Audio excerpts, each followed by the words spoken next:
And then I gotta find that video now. You The started live it? stream. Yeah, I started again. And I gotta find the live video now.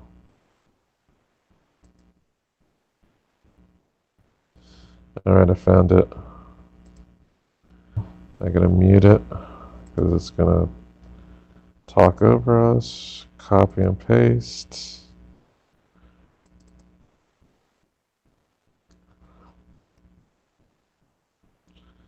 Wow, this is slow. Come on. Come on, come on. Oh, there we go. Copy. Alright, Facebook. Mixed Metal Arts. Oh, what's going on? Weird. There we go. Little lag. And paste.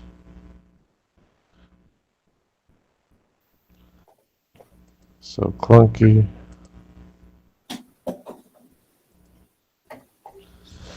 Oh, come on. Come on, come on, come on, come on, come on.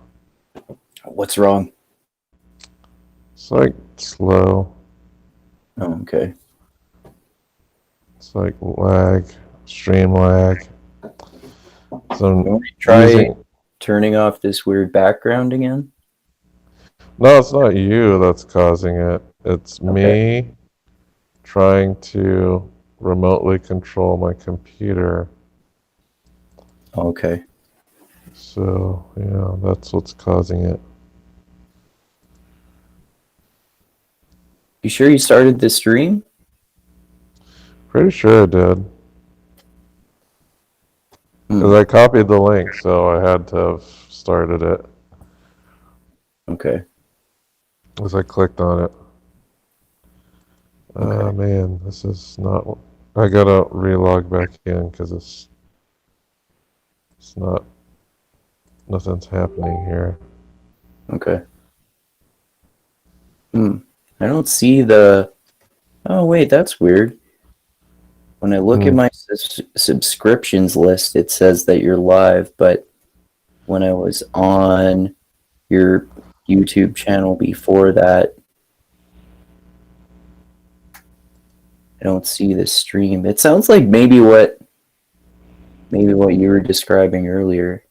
Maybe I have to go to videos. Alright, so I got it. Yeah, it's there. It should be there. Yeah, I see it there now. Okay. Alright, so I relogged in and I should be able to post it now.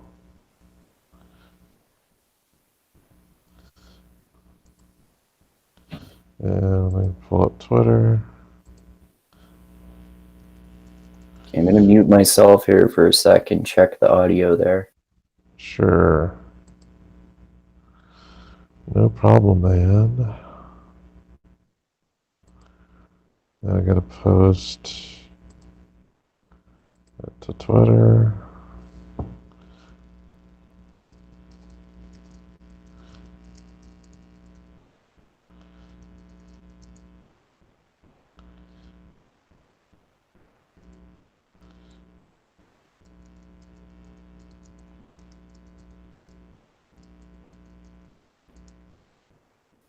Yeah, it sounds like the audio is fine. Sounds like it? Okay, yeah. Good. No random jabbering. Okay, great. We got the thumbnail. We got the post.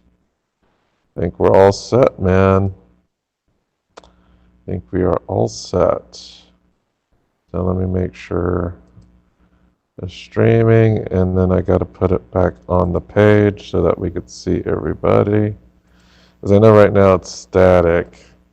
I have to pull up the actual page in order for us to be shown live. Because when you checked it out, it was just a black screen for you, right?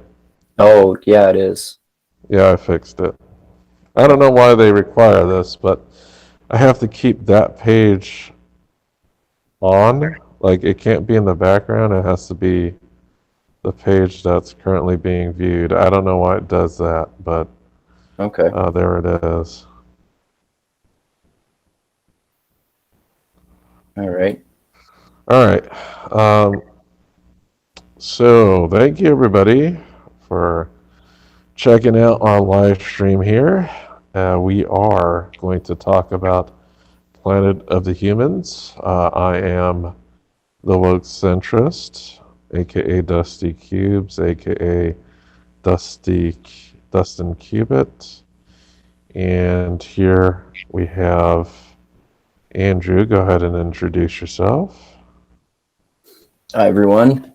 I'm Andrew, aka Andrew Mindgasms from the Mindgasms YouTube channel, and I talk with Dusty all the time on his channel and on my channel as well. All right. So this was a movie. The Planet of the Humans is a documentary covering the current state of environmentalism, and it's very critical of it, with some very good reason to do so. Hmm. But there's also some things that they're clearly manipulative in this documentary. I'll try to point those things out as best as possible. I do think the overall message is good, but there's some of those things in that movie. I was like, let me look this up to see if it's complete bullshit or not.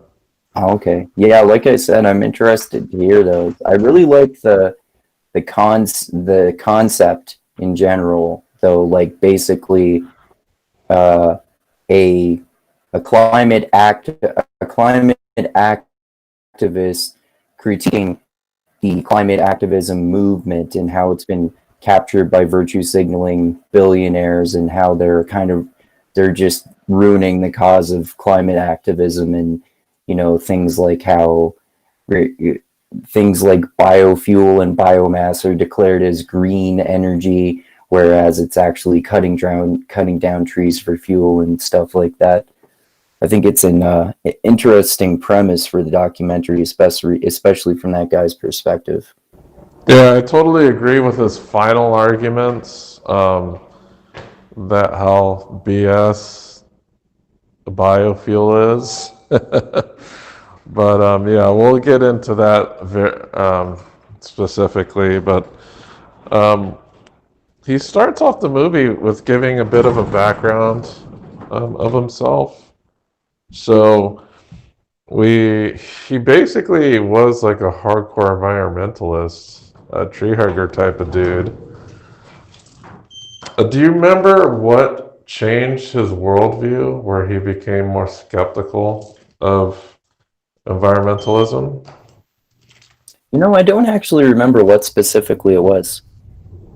Yeah, because I know he does a couple of street interviews with people about like the projections of climate change. I know one person was saying, well, he asks everybody, how long does the human race have? And we have varying degrees of answers, going to like a couple of years to like millions of years. I think one lady said that they were going to turn back into apes, that humans were. And I think that's the last person he was shown to talk to in the street interviews. But the guy that we're talking about, the guy who basically directed this movie, is named Jeff Gibbs. Right.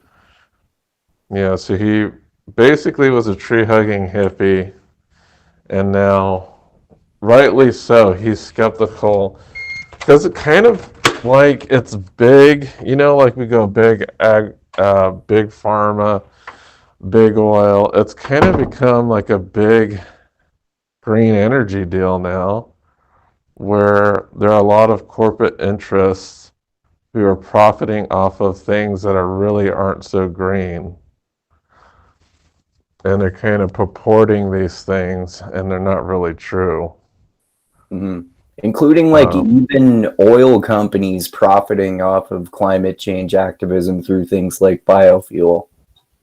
yeah, and the funniest thing is like on the right, They use that, and well, the funny thing is on the right, when it becomes a partisan issue, they're always talking about, um, like specifically the corporate interests of green energy, but they never criticize the corporate interests of fossil fuels. Yeah, So it's like this partisan thing where they only want to criticize it because it happens to be more of a left wing ideal. yeah. Even though the corporate interests go across, like they don't They don't care care really about the political ideology around it. They Yeah, just care about making money.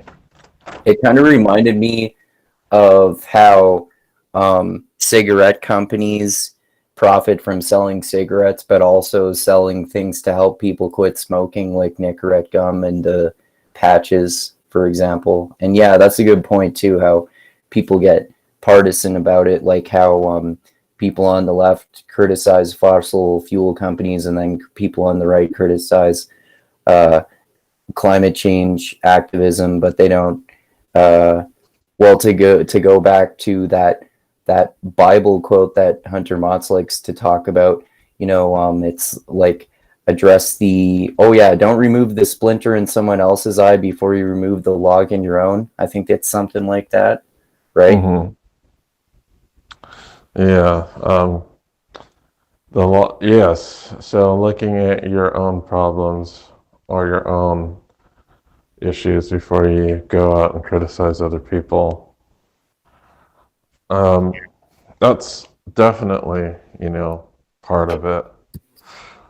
And in the beginning of this film, we do have a little bit of some newsreels from like the 50s and stuff, that have kind of like the same rhetoric that we've been hearing for forever about climate change. Um, and we do see bits and pieces of some of Jeff Gibbs' activism over the years. I know one of the little parts in that beginning montage, he had put sand in a bulldozer gas tank, Yeah, and we do see some other issues where they're having some type of solar festival with yeah, those parts musicians are and interesting. Yeah, bands and stuff, and they said, "Oh, we're going to run this thing completely on solar energy." yeah, And it looks like, because it rained, they had to use gas-powered generators yeah, to fuel the energy for the concert. yeah. I like how Um, they poke holes in like the efficiency of solar energy, especially because like for me, it like until I watched this documentary, I was really biased towards just just believing how incredibly efficient solar power is, and like I've argued with like right wing friends of mine. I look into their claims, and they often turn out to not be correct, but there are some merits. The like this documentary convinced me that there are some merits to the inefficiency of solar power. well, yeah, but we can talk about that once we get into it more. Hmm. So in the movie, we see Barack Obese, and I didn't know this about Van Jones, but apparently he was kind of like a big environmentalist type of dude. And I guess Van Jones was invited to work with Obama and his cabinet. Um, Next, we start getting into electric vehicles. I know one of the ones that they bring up is there's kind of this unveiling of the Chevy Volt, and they keep asking the Chevy Volt people like, where is the electricity coming from? Like, oh, it's a coal plant, blah blah blah blah blah, and whatnot. So, um, one of the problems I have with this in this movie is they don't go into the statistics. Yes, the energy is derived from some electricity that's created on the grid, but how much more pollution is created at the coal plant versus your engine combusting gas? Like they never make that comparison. Yeah, that's a They good just said they point. just say, "Oh, since they're using electricity generated from a coal plant, it's all moot." Right. But they never really get into what pollutes more, like per capita, combusting gases in your engine or the gases that are emitted from a coal plant. Like which one's doing more damage? They don't really talk about that. That's a good point too, especially because even even hybrids, I mean, I don't know the amount, but they damage the environment less than just like a regular vehicle. Well, the thing about hybrids is you don't need to plug a hybrid in. Yeah, yeah, So hybrids recharge their battery from the engine, yeah, and they get better gas mileage. So, um, yes, the batteries have to be mined and whatever, and resources and whatever, but what's worse for the environment? Like, they never really get into it. Like, they try to dramatize some things, but they never get into numbers. yeah. That's a good Because I point. know later in the movie, there's like parts of it about lithium mines and things like that, but it's a very small segment. Yeah, yeah. Uh, That's a good point. I didn't really notice that to that extent before. yeah, so I know they talked to somebody who had been creating a development, and there was kind of like a little field of solar panels, and the guy was trying to explain that that field was enough to power 10 homes per year, which I don't think is a bad thing, you know. 10 Yeah, homes that's per true. year based off of some solar panels, like, how is that so bad? Um, but yes, you have to use fossil fuels to make solar panels, but how much does that actually offset? Like, they never explain that in the movie. If using or using fossil fuels to make solar panels, if the net amount of pollution is less, they never even talk about that. They just say, "Oh, these are made with fossil fuels, so they're bad." Um, that's why I kind of criticize parts of the movie because they never really get into net gain. They just say, "Oh, since the origins of these things are bad, everything is bad."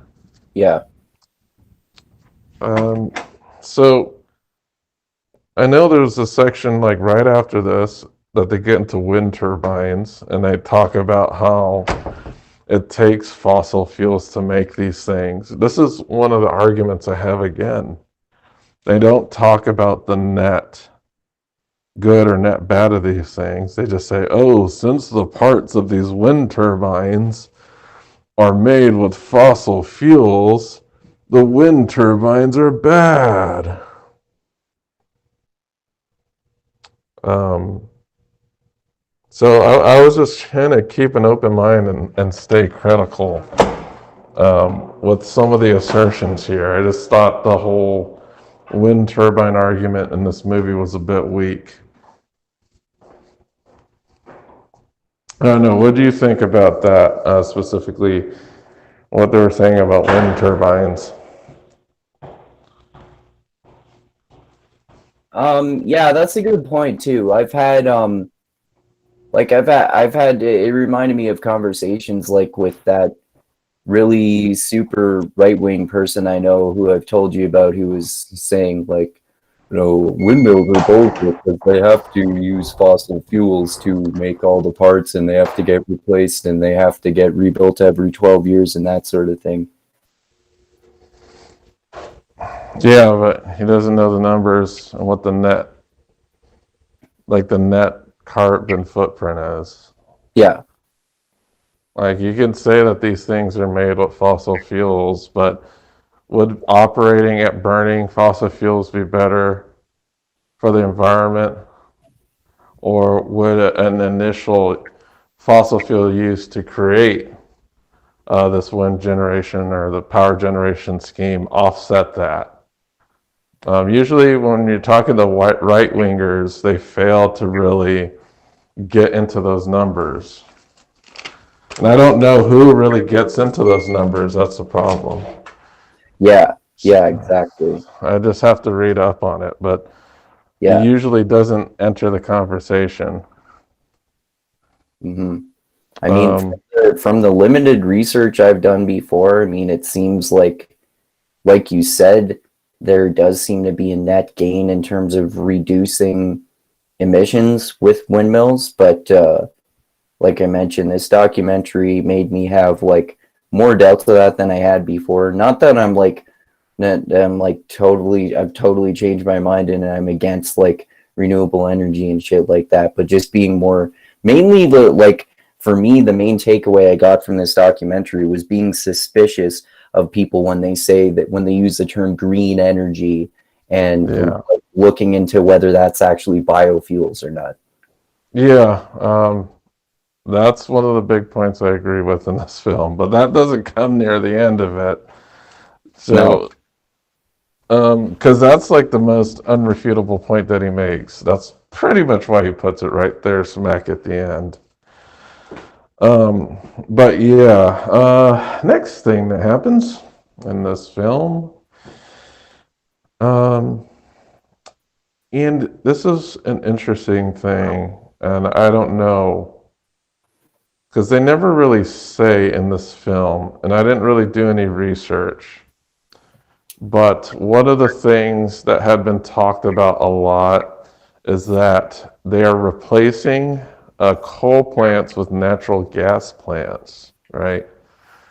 And they're Right. trying to use that as, I don't know, like a cleaner alternative. Here's the problem: the movie doesn't really tell us if these natural gas plants are cleaner or not, or better for the environment over the coal plants. Yeah.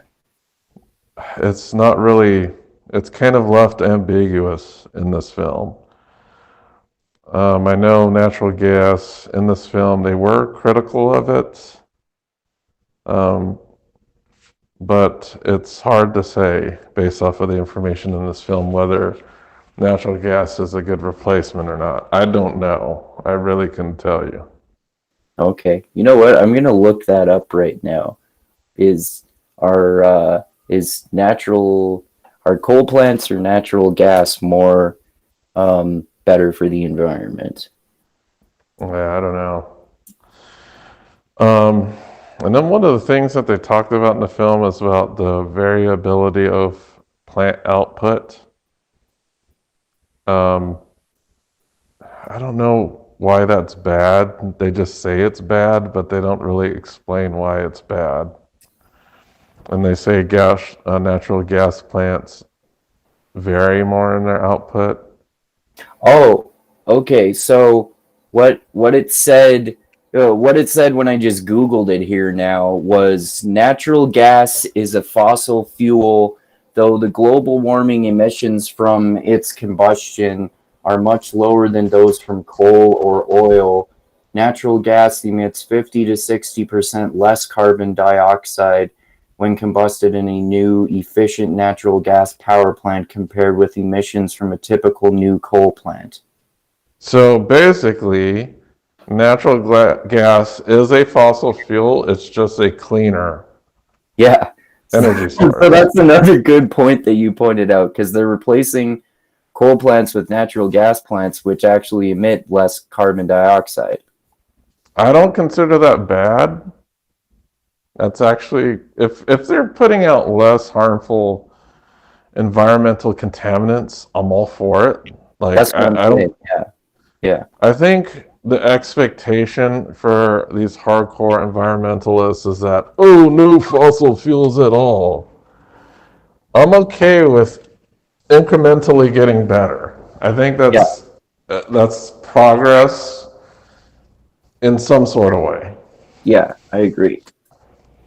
So it's better than a coal plant for obvious reasons. Okay. Yeah. Okay, so we go through, they talk about the coal plants and then they talk about the viability of solar. And one of the statements that they make is that a solar panel lasts 10 years. Right. They also talk about solar panel efficiency. And there's various ranges for efficiency. According to the guy, like the ones that NASA uses are super expensive, but they're very efficient. And like the lesser commercial grade ones are like 8% efficient. Yeah. And again, they never give us numbers on how that translates into net carbon or not. They just throw out efficiency ratings and they don't really tell us how that affects the environment at all. Right. So then we get a little clip from Governor Schwarzenegger. Yeah. I guess that's before your time. I remember Governor Schwarzenegger when I lived in California. I think I was We maybe like a teenager. Wasn't it like the late 2000s or so? um, when was Governor Schwarzenegger? I don't remember. I thought I was still. I might have been just entering college. So I think it was more the earlier 2000s. Okay. You can look into it if you want, because I remember. Yeah, it had to be early 2000s if I'm not mistaken, or maybe Um. even late Oh 90s. yeah, 2003 to 2011. Oh, he was governor Oh for that yeah, long? yeah. That reminds me. I remember hearing about him wanting to run for governor not that long after Terminator 3 came out. Yeah. So I thought he was a pretty decent governor. Um, and he's a pretty decent person in general. But anyway, Governor Schwarzenegger wanted to open a solar farm. One of the criticisms this movie made of the solar farm was that it needed natural gas to start it. Again, we run into this problem again where what is the net like output? Like regardless if they use natural gas to start the solar farm, is that really a bad thing if the net output of environmental harm is lower? And of course, they don't get into that. So it's kind of thrown out there, I think, as a statement to poison the well, so to speak. Um, and there's another one too. And I thought this was really interesting. So, they talk about like the difficulties of starting a plant in California and that they needed to file permits for acid rain and nitrous oxide as if those. Okay, here's the really bad things. So they say this plant is bad because it had to certify itself as um, a permit for creating acid rain and nitrous oxide, right? Do you remember this part of the movie? No, I don't think I do. Okay. So what they're trying to do is tell you that this plant causes acid rain and nitrous oxide. The problem with this is that they don't tell you what the stipulations of those actual permits mean and what amount that these output, or if they output these at all. The only thing they tell you is that they have to file a permit for it. Okay. I think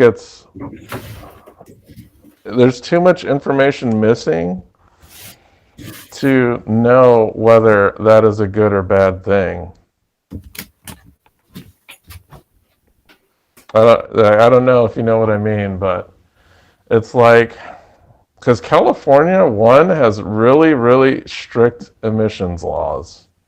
They Okay. are the strictest in the United States. They are so strict that car manufacturers produce cars just for California, and then every other state has a different car. Oh wow, I didn't know that. Yes, because when I was buying a motorcycles, I remember I wanted to import a motorcycle from Tennessee, and my motorcycle from Tennessee had different emissions stuff on the bike because it was manufactured outside of California or a non-California market.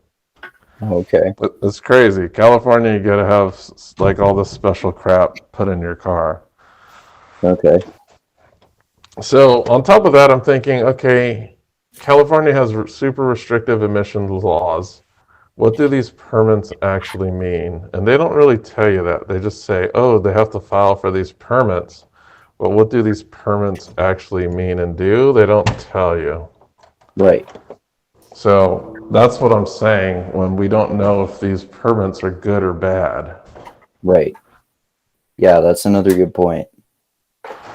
So the next thing that happens,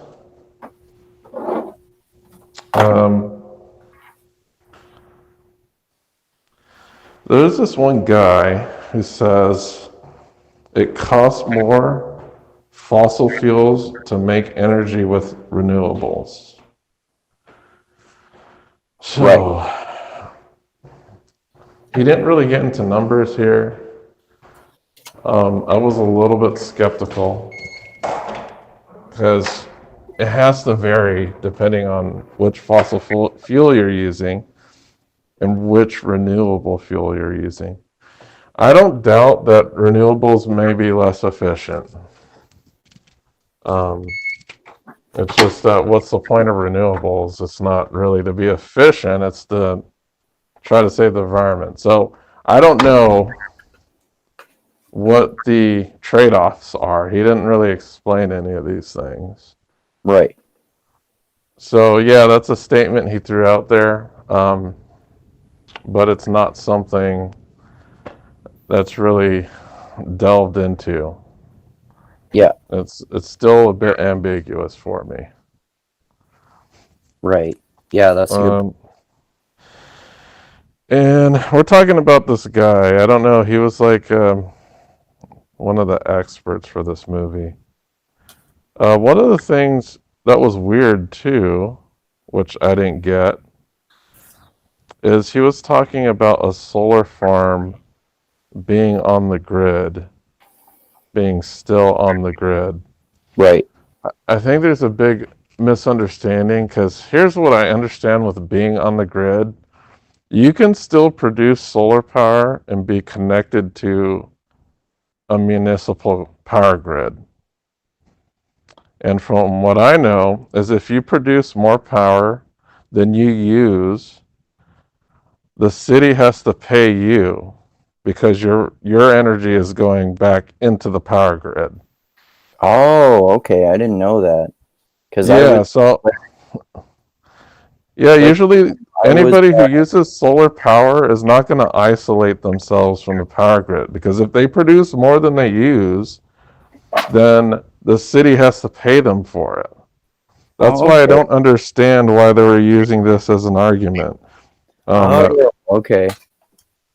I didn't know that. Yeah, that's again, like I was just focusing on what they said about how, um, like for example, with the solar plants, you have to turn you have to turn up. the degree to which they're run by renewable energy or not.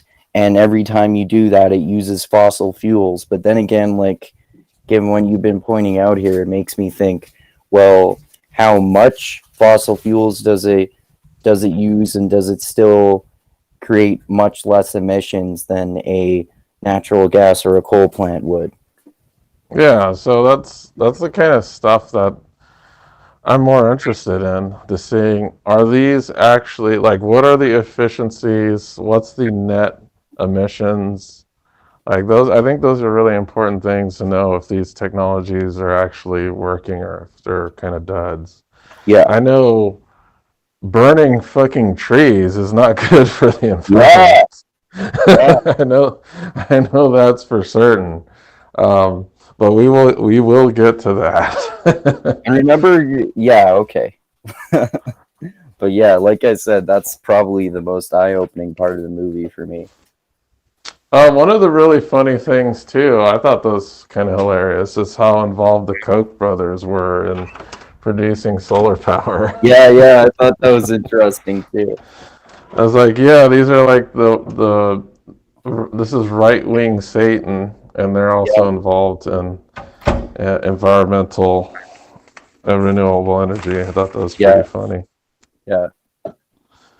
I know there's like a big montage of just stuff being manufactured, um, and drilled and mined, and basically industry in its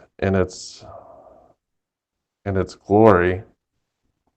Um, we're going to get to one of the big pieces here. So I know there was this town called Daggett, like in the middle of the desert.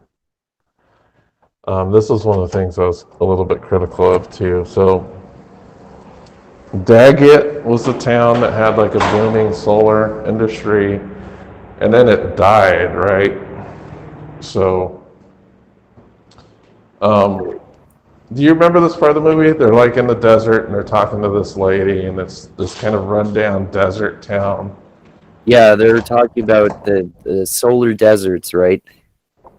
Yeah, so they're talking about this project called Solar One, I believe, where they were trying to build a big reflective solar array to power a boiler or to generate power. And they visit the site. It's all run down. The people there don't have jobs working there because the place is run down. And the guy there, that's kind of like the expert, kind of chalks it up as like a failed experiment or something like that. Do you remember this part? Where they're like looking at all the broken mirrors, and it's like a non-functional solar array in the middle of the desert, and it looks like abandoned. Sorry, what'd you say? Remember the part in the movie where they go to this non-functioning solar array in the middle of the desert and it's abandoned? Yeah, And they chalk it up as like a failed experiment? yeah. Yeah, I did a little bit of research there, and it actually isn't a failed experiment. Um, they've actually created two more efficient sites based off of what they learned at that site. They decommissioned it and then built two sites in some different places based off of what they learned. Oh, wow. So they're already on Solar 3, which is a more advanced version than the broken down one that they looked at. Oh, okay. So it wasn't a failed experiment. It's actually an evolving experiment. Right, right. You would only know that as if you went on the Wikipedia page to look this place up. Okay. And I did it. I was like, let me look into this experiment here. I was like, oh no, it's still going on. It's just they moved to a different area to conduct it. Okay. Well, that's good to know. Okay. Also, they talk about I know they get pretty crazy about talking about groundwater and the loss of it through to diverting these. They talk about it like it's a catastrophic problem that we're going to face. The loss of groundwater, right? Right. Do you remember this Oh part in the yeah, movie? this is one of the parts of the documentary that I was critical of because like one of the reasons that this guy has become so against climate change activism is because he buys into like seemingly this like AOC narrative on climate change as if like not to come anywhere near like denying climate change or any shit like that, but you know, just saying like the like the complete opposite end of the spectrum. The world's going to end in 12 years if we don't stop this, which is an exaggeration as far as I can tell. Yeah. So one of the things, and this is something that the director is promoting. He's saying that we are going to run out of groundwater, and he shows like these deserts and irrigation and blah blah blah blah blah. And I'm thinking, well, if we run out of groundwater, how the fuck do Saudi Arabia and Dubai stay in business? Mm-hmm. And I went and looked up how they produce water, and 99% of their water is desalinated seawater. Oh, So they're making it like, oh, we're gonna run out of water, and where these other fucking countries already figured that problem out. right. Like they figured out how to put a big ass city in a desert.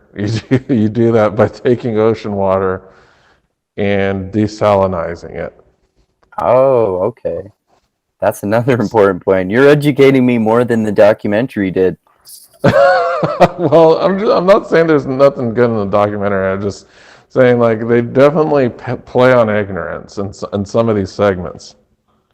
Right. I was like, yeah, that's bullshit. Like if we really had a problem with acquiring water, we could always follow the Saudi Arabia model and just desalinate. Like we have so much ocean water, it's not even funny. We're just lucky because we have rivers and shit that we can get our water from.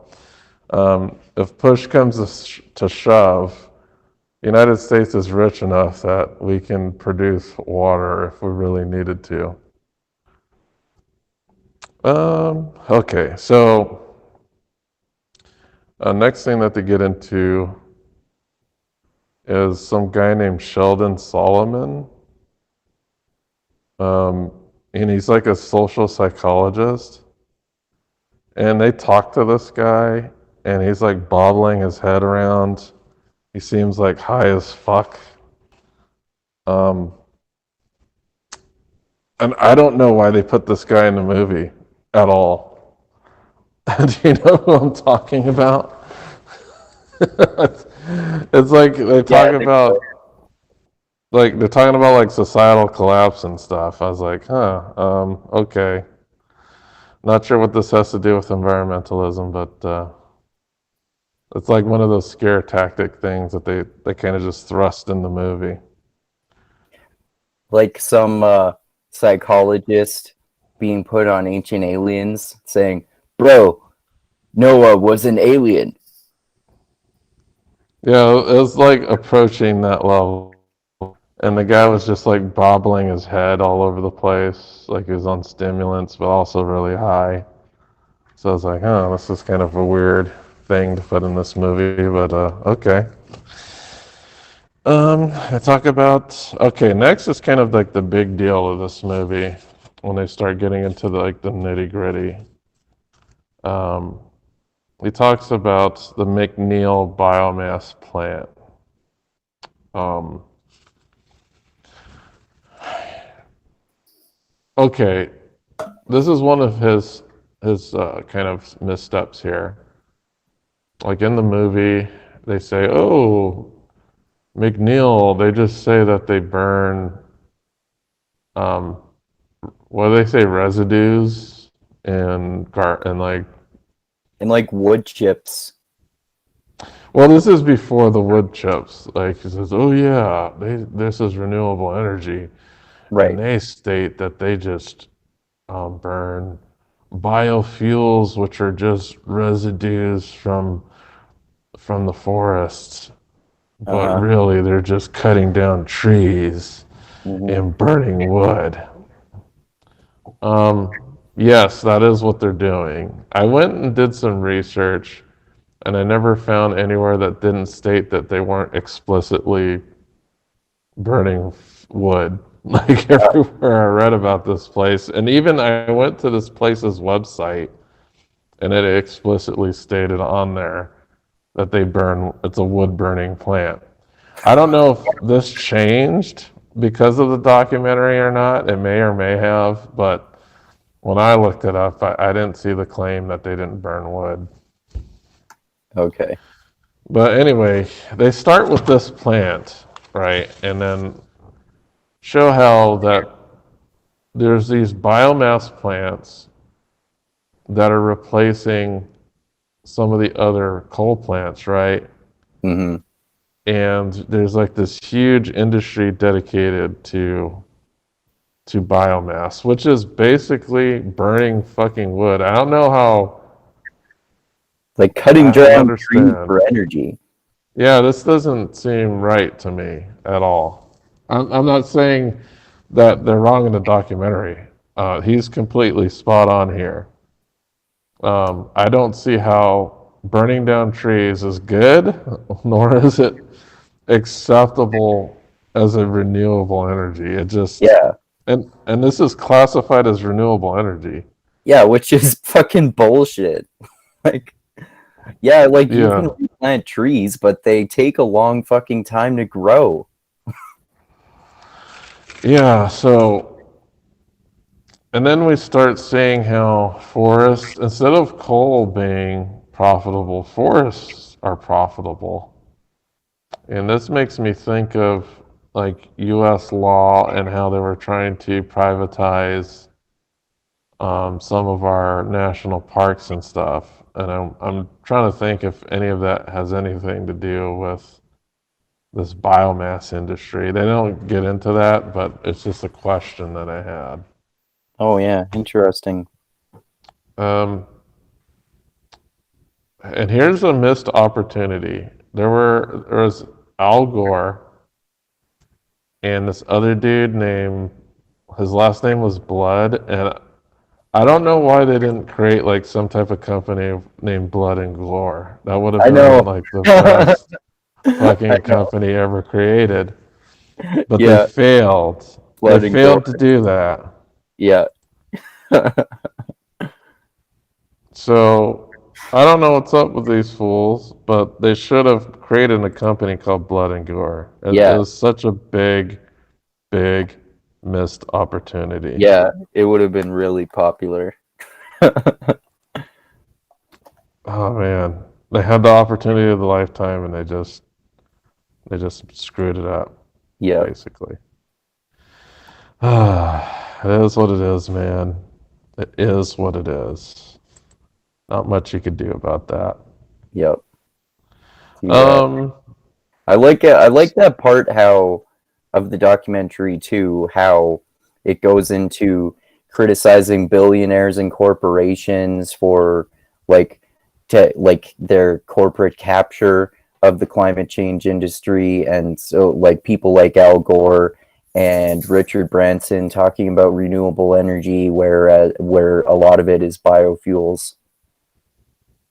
yeah, so I know they kind of explain like this huge merger of capitalism and environmentalism, how you have all these events sponsored, like these events sponsored, like these organizations that are clearly supposed to be environmentalists. Like one of the ones is like 350.org, and their head guy is like talking about environmentalism all over the place. And a lot of their sponsors were corporate entities who were also involved in the timber trade and energy. Yeah. So there's kind of like this weird conflict of interest going on. Yeah, between some of these environmental companies or like nonprofits and these energy companies. yeah. Um, That's a total scam too for like billionaires to create nonprofits so that they don't have to pay taxes and then they can make billions from these oil companies for climate yeah. activism. So we kind of see some montages of like Earth Day events and stuff, and it's definitely Coachella-ized. Yeah. Like we have these giant freaking like concerts and music festivals and stuff surrounding that, and they're sponsored by big corporate entities. Yeah, exactly. Um, like one was Caterpillar because they do like these little montages. It's Caterpillar, so they show a bunch of like bulldozers knocking over trees. Hmm. They show Citibank, and it's a bunch of like Wall Street people celebrating. And there's Toyota, um, and it shows like a car burning out. Yeah. And I was like, why show Toyota? They make the freaking Prius. Like, you're talking about one of the most, outside of Tesla, the most environmentally friendly company when it comes to making cars. And Maybe they then, were just yeah, criticizing car companies in general. But yeah, that's a I good thought it point. was, That's a I just really thought it was funny that they're showing like a Toyota like race car burning out. Like, yeah. it's not even like a regular Toyota car. It's like a straight up race car. Like everybody owns one of these or something. Hmm. It's a very limited application of that car. But anyway, we see burning forests, monkeys swinging from trees. And I know the end of the movie, we see a really sad monkey, Yeah. a sad That was orangutan, fun. or whatever type of monkey that is. Um, I thought he did, like, I was heavily criticizing this movie up until they got into biomass fuels. I thought that was kind of the crowning achievement of this movie was exposing that part of the industry. All the other stuff is like I had a lot of questions about and doubts. But the whole biomass stuff is just it's like a scheme. Like it's a disingenuous scheme to make money and call it green energy when it isn't at all. I Exactly. just I don't know why you would call trees renewable and coal and gas and other things non-renewable. Is it because they're not fossil fuels? Is that why they're calling them they're not renewable? Like, Yeah, see, that's it. Like I said earlier, that's why that part was one of the most eye-opening aspects of the movie to me. Like to be suspicious when people use the term green energy or renewable energy, because apparently that can include fucking shit like biofuels, like cutting down trees for fuel. yeah, so I had no idea. I didn't know about these tree burning plants. That was definitely new and eye-opening. And it kind of gave us, there's a lot of these plants apparently, and they're all over the place.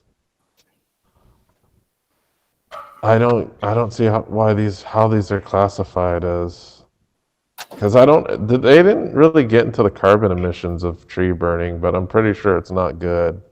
Yeah, Um, well, at the that's scale going that they to burn trees. before oil was discovered. Well, yeah, tree burning is like the most primitive version of human energy Yeah, acquisition. yeah, But we have to remember, like they're doing it at a massive scale, though. yeah, And like, how much pollution does a forest fire cause? yeah. Do people ever kind of track these things? Like, I'm always wondering, like the fires on the West Coast, do they ever? have estimates for how much pollution those fires cause? Because I know immediately living close to a forest fire can be a health hazard, Oh yeah. or breathing all that smoke in. But I don't know how bad. How bad. I know it must be bad. Burning anything is bad. I know you're burning gas, but do you know if there's any online material that compares coal plant emissions versus biomass emissions? I actually just Like, asked Google that question. How fuel efficient is biofuel in comparison to natural gas and coal? Um, because yeah, one thing I I do don't know, think because they criticize a lot of stuff. Because if you're talking about biofuels, you're also talking about ethanol, which is an additive to gasoline. I know in Brazil they use a lot of ethanol in their petroleum products. I don't know, man, because I'm gonna ask. burning trees does sound pretty bad. I'm gonna just look up biofuel carbon emissions because I'm having trouble finding a straight answer right off the bat here by asking such a long question. You Biofuel. should you should search biofuel emissions versus coal emissions and maybe find a comparison there.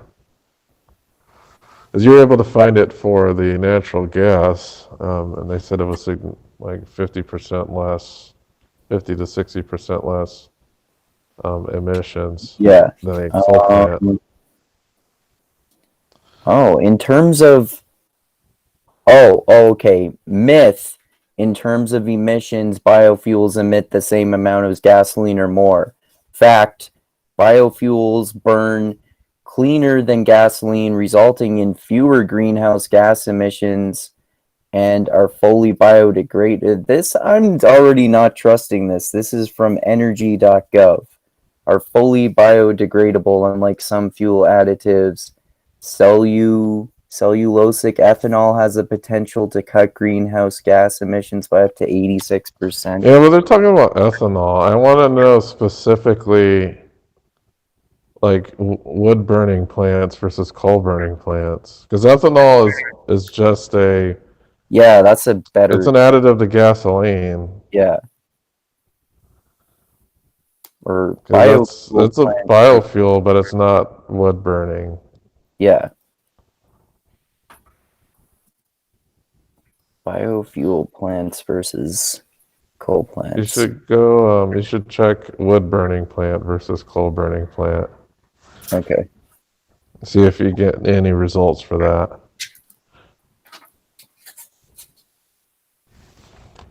Um, Drew.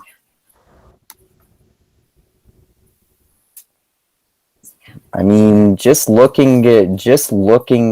glancing quickly over headlines, it looks Hmm. like at least these headlines online seem to agree with the criticisms in the documentary. Like this article from Yale, carbon loophole, why is wood burning counted as green energy? ScienceMag.org, is wood a green source of energy? Scientists are divided. Carbonbrief.org, is burning wood for energy worse for the climate than coal? Um, That's what I want to know. Like, what are the let me see. climate impacts of burning wood versus burning coal? I'm trying. It's hard to find. It's hard to find numbers here.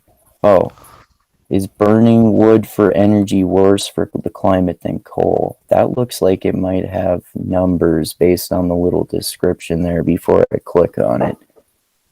Hmm. Let me see. Is burning wood for energy worse for the climate than coal? I thought I saw some numbers.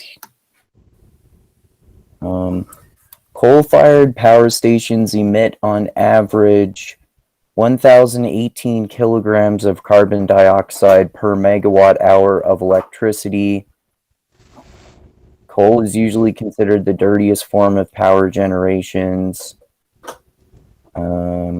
with sources like gas coming in at less than half that at 437 kilograms per megawatt hour. So, like, as we already found out, natural gas emits much less carbon than coal does. But so, biomass emissions higher or lower than coal?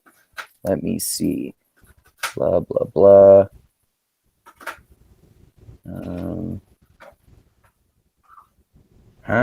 When trees grow, they absorb carbon dioxide and lock it away in wood.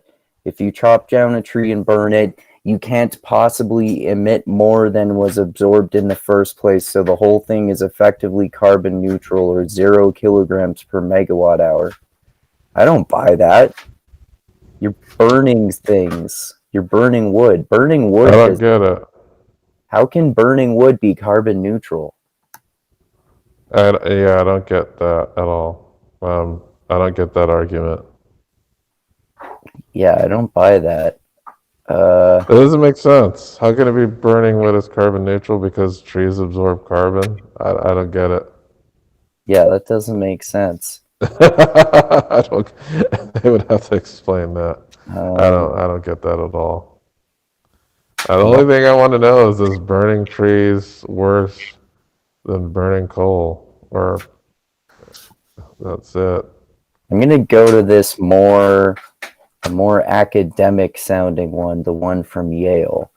That might perhaps be more accurate. But I don't know. Let me see what I can A find. scientific paper, because if it's actually a scientific paper, it might actually be harder to find specific details. I don't know. Carbon loophole. Why is burning?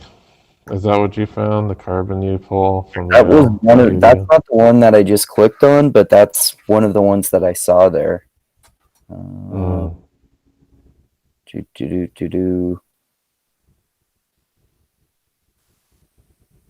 I found something that says.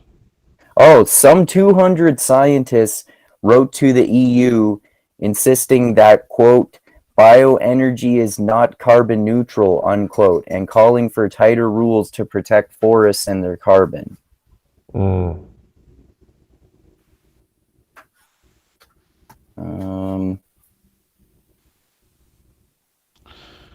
Someone. Oh, okay. Under I the found terms of both the UN Paris Climate Agreement and Europe's internal rules, carbon losses from forests supplying power stations should be declared as changes to the carbon storage capacity of forest landscapes. But such changes are seldom reported in national inventories. Well, here's what I found. I don't know if it's true or not, but this comes from WRI.org, and it says, when burned, trees generate more CO2 emissions per unit of energy generated than fossil fuels. It says emissions from combusting wood for heat can be 2.5 times higher than those of natural gas. Yeah, that's for sure, because natural gas is a bit cleaner. And it says 30% higher than coal per unit of generated energy. So it's even dirtier than coal, according to that? Well, it's saying that the emissions or CO2 emissions are worse. Wow. Okay. Let's see. Oh, wow. I just saw something similar here. A British government. So this is one study, though, but it says a British government study in 2014 concluded that a worst case scenario in which the logged forest land is turned over to agriculture could result in total CO2 emissions twice as great as from burning coal. So it's worse. Yeah. Well, that's not good. Shit, if it's worse, they might as well just stick with coal. Seems like natural gas is the best option that's like not a renewable energy. And calling like at the very least, it seems like calling biomass renewable is bullshit. Like it can't Yeah, be carbon neutral to burn trees. yeah. Wood chips versus coal. And a That's right. 2015 analysis by an industry group, it doesn't say which industry group, found that most wood pellets produced in the US were prepared from whole trees, not wood waste, like they say in the documentary. Mm.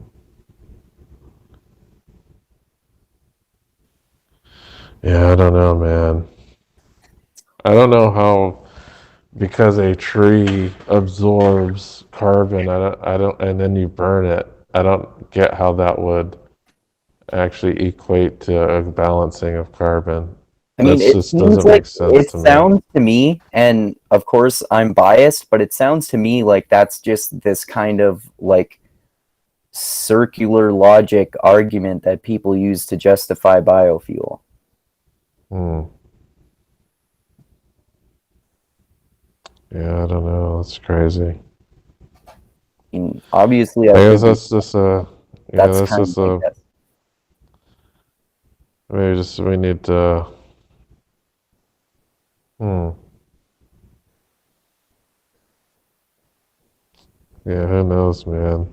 So maybe like some of the stuff that they criticize in the documentary is actually like the best way to um like the best way to reduce emissions, like a solar plant plugged into a natural gas grid or something like that, or like a wind and solar plant plugged into a natural gas power grid.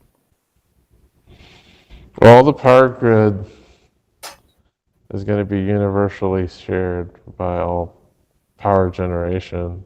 Right, right, It's just like which one's dirtier and which one's cleaner. right. And it sounds like wood burning isn't really any cleaner than coal, Yeah. because they try to use mental gymnastics to say that it's cleaner because a tree stores carbon, takes And carbon out of the. it can't release as much any more carbon than the carbon that it took to make the tree. But Yeah, that's like, that's yeah, but if you leave the tree alone, then it's just going to continue to absorb carbon. Like, yeah, it's just going to I don't absorb get carbon. how It's not going removing to that produce tree and any carbon. burning it Yeah. isn't that good. It just doesn't make sense. Hmm. Oh, that's some weird logic there. Okay. I'm gonna say that wood burning is pretty bad Yeah. from our cursory research here. Yeah. So I think the final endpoint is kind of where they shine in this movie. The there's a bit of dubiousness early on because I had a lot of questions and did some independent research, which proves some of the earlier stuff is like it sounds like they're just fluffing up the beginning of the movie, and then they're just trying to hammer home the big point, which is how shitty biomass is. Hmm. Um, but I get it that he needed to make like an hour plus long movie, but man, it shouldn't have been stuff that was so easily debunked or like that I had like real good questions that weren't answered. Well, I bet like most people don't even do that cursory research like you did, like even I didn't, right? Yeah, because that's the main question is this more or less harmful to the environment?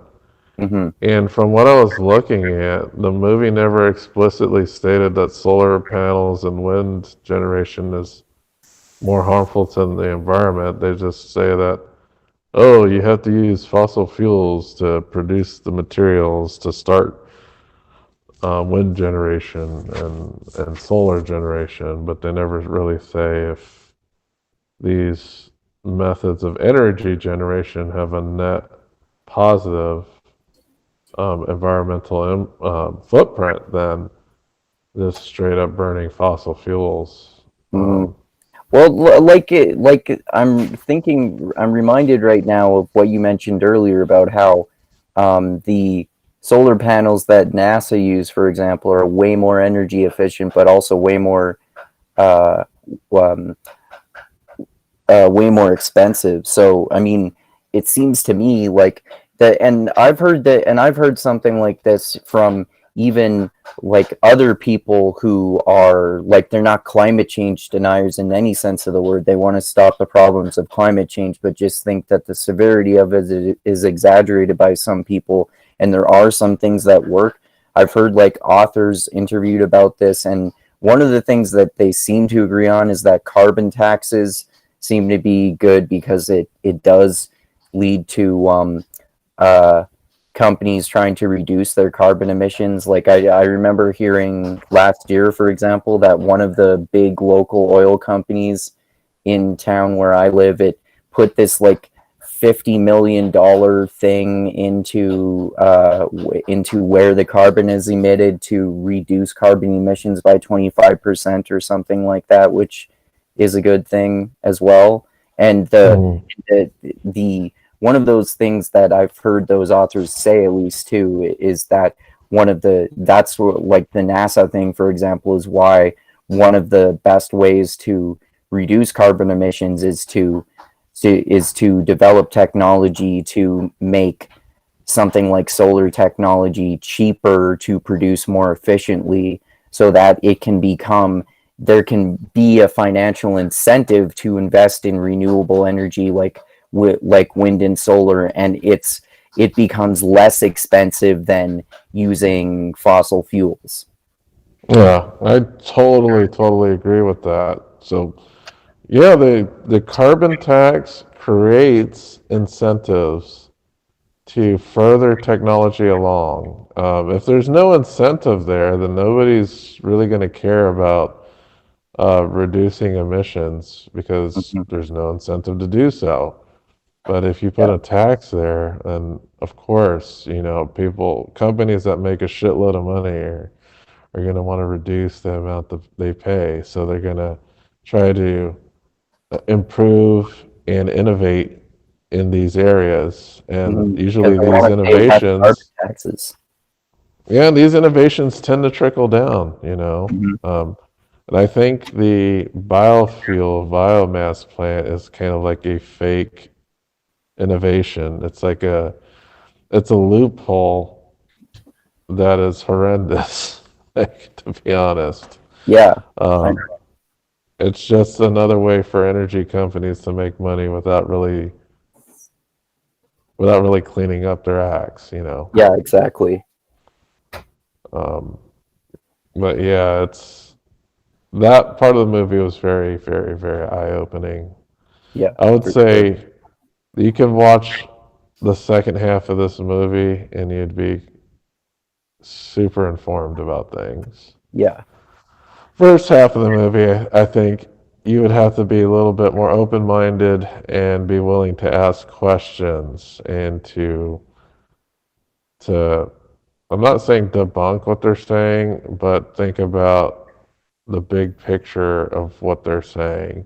Hmm. Because them getting nitpicky about how the materials are made to make solar panels, yeah, that's all fine and good to criticize that, but it doesn't mean um, that the pursuit of creating these alternative energies is not bad. Like, hey, you got to pursue these things and able to innovate and make these things better. So we'll see, man. Like, I think Hmm. there's some very valid criticisms in this film, and I think that some of them are just kind of leaving you asking questions. And usually, like, it reminds me of Tucker Carlson's book. Have you read that one? No. Yeah, like his One. book is, Has he written more than one? I don't know, but it was like the last one he came out with. The only one that I've heard of that he wrote is, I think it's called Ship of Fools, but uh, Yes, that's the one I've read. Okay, I haven't read it, but I've heard of it. Yeah, so that has like a lot of fucking questions in it, Okay. but it doesn't really answer anything. Okay. It's like, oh, why? What kind of impacts do illegal immigrants have on X, Y, and Z? And he never attempts to answer any of those questions. Why don't you try to find out, bro? Yeah, like instead of saying, he's trying to say, instead of saying, oh, illegal immigration is bad, I don't like, instead of trying to be xenophobic, he's like, oh, what kind of impacts does this have? It's Well, I like, mean, I haven't heavily researched this. This is another thing that I've cursorily researched, but I've been more convinced by arguments and by the limited research I've done that immigrants actually tend to have positive economic impacts. yeah, I believe so as well. Like, yeah, I think that's the case for the most part. But I was just thought it was dumb. Like, his book questions a lot, but it fails to answer or provide any rationale as to why he thinks that immigration is bad. It's just, Right. oh, what about this? It's like, and it's kind of like the same thing where you hear like the rhetoric around the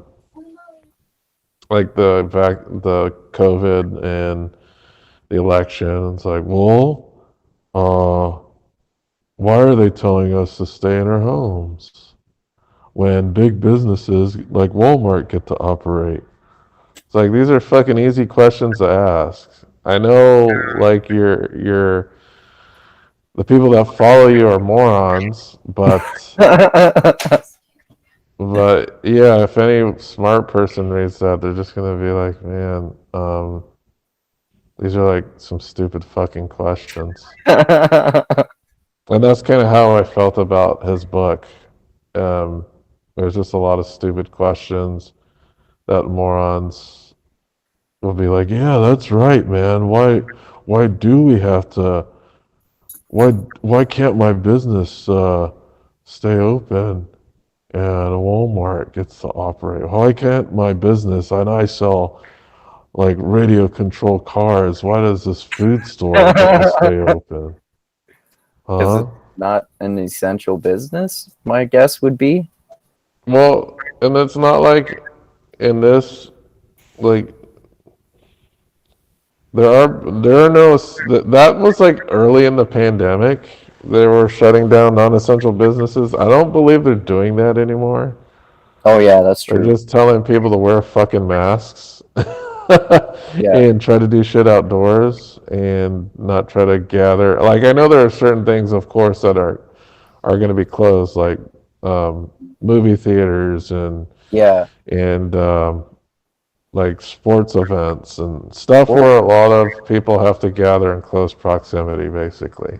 well, I don't know how it was for you, um, there in Washington, but the like here in Alberta, at least here in Alberta and also in Ontario, because I was talking to Chris about this, there have been some new COVID restrictions due to the rising number of cases. Like I think all essential businesses, or at least a lot of them, closed again. Like I think bars closed even, and I'm pretty sure that's the first time that bars closed since the start of the pandemic. And even like all social all social gatherings have been banned, and you're technically not even supposed to go and hang out with one friend, although I'm probably doing that anyway. But Mm. like not going to enormous social gatherings, which makes sense. I mean, Chris and I were talking about this, and I think like some of these things are a good idea, but I just am I don't like laws being made around this, which is what's happening. Like you can get fined a whole lot of money if you like go and hang out with one friend. I think that's getting kind of fucking carried away. Did Chris say that or did JD say that? That might have been JD.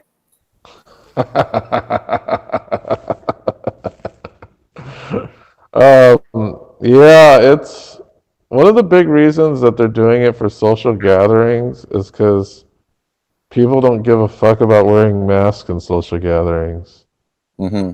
If you go And into I a think so. grocery store, yeah, if you go in the grocery store without wearing a mask, everybody in there that's wearing a mask is gonna stare at you hard and probably Yeah, say something to you. yeah, Um, if you go to like a social gathering without a mask, um, people typically wouldn't care. yeah, As you're saying, oh, let's go watch the Super Bowl or whatever game or fight, or let's have a birthday party. You're not going to have people attending that arguing with other people at the party about mask wearing. Because they would, people who would go to that in the first place are the types of people that don't care much for mask wearing in the first yeah, place. yeah. That's a good point.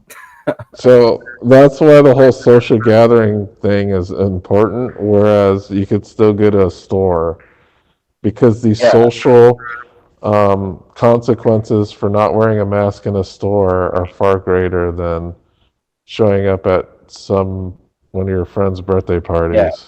Well, then obviously being able to get groceries is important, but like having a party or going to church is less important. Yeah, I'm fine with people going to church, but they should fucking wear a Fucking wear- mask. Yeah, I agree. Like They should wear a mask and they shouldn't sit close to each other and yeah, that's what I was gonna say. do all your social gathering stuff that you need to do. Open all the windows. I know it's going to be hard to do that in winter, Yeah, but hey, heat the place up and have everyone wear jackets and shit. I think with I think what my mom's church started doing was having I think they have I think they might have like uh small church services like at the regular place, but they're also doing online ones like Zoom ones or something like that.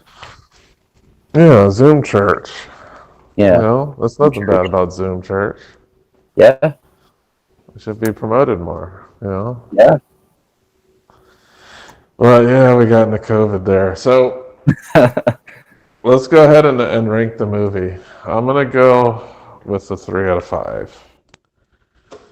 If they hadn't made the big reveal at the end, it would have been like a 1 or 2.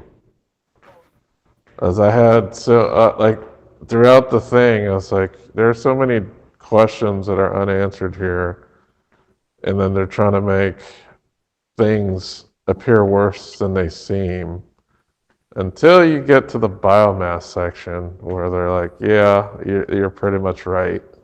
Here, there's no arguing that the biomass thing is pretty much a fraud, um, and that it should be scrutinized, and that there it's like a big old corporate circle jerk going on in that. Yeah. Yeah, I mean, for me, I would probably give it 4 stars because um well, until I heard your criticisms of it, it was like even more eye-opening to me about like the corporate capture from billionaires of climate change activism and biofuels and like supposed inefficiencies of renewables and that sort of thing before you pointed out those aspects that the movie does not highlight. But even with your criticisms, I think like just the biofuel aspects and like the corporate capture and corporate capture of billionaires and oil fossil fuel companies and that sort of thing, I would still give it like 4 stars. Yeah, I'm super critical at the beginning of the movie because I don't know. I just thought, okay, I want to have some real solid stuff here that I can quote to people and discuss with people. But that whole first half of the movie, I'm like, I couldn't use any of it um, in a conversation because of the holes that I found. The second half of the movie, that's another thing entirely. Like, there are a lot of right wing people who are correct when they talk about, all these rich capitalists and their fingers in the environmental movement. But even then, I'm thinking too, it's like, well, yeah, you guys don't only care about the rich capitalists in the environmental movement, but you don't care about the rich capitalists that are capitalizing on oil and coal and all the other bullshit. Yeah. So it, it is what it is. It's something that's divided on party lines. That's unfortunate. I'm pretty sure that there's some, I don't know, maybe there's some right wing people there who might see the argument as like a corporate versus the people thing. I'm pretty sure right wing populists would, like someone like, what's his name? The guy in Rising. Sager and Jetty. Yeah, I wonder what his opinion would be on something like this. I don't know if was this show around when this documentary came out. I think it was. This came out like not that long ago. Only maybe I'm gonna say less than 4 months ago. I would guess. Yeah, so I wonder if he had any opinions on this film. Like, I'd be interested to hear like a right wing's populist opinion on it. I seem to remember Crystal and Sager both doing a segment on the Hill where they were talking about how this documentary Planet of the Humans was banned from YouTube initially because there were claims from media companies that they had too long of clips from the news or something like that, which they interviewed Michael Moore about, and he thought it was just because they were criticizing climate change activism, and that's not allowed to the establishment. I think that's pretty spot on. Like, why would they criticize the movie for news clips? Like, I don't know. That's kind of weird. Yeah, exactly. But yeah, you gave it a slightly higher rating. I think it's fine. That first half of the movie, that's why most of my notes were for the first half of the movie.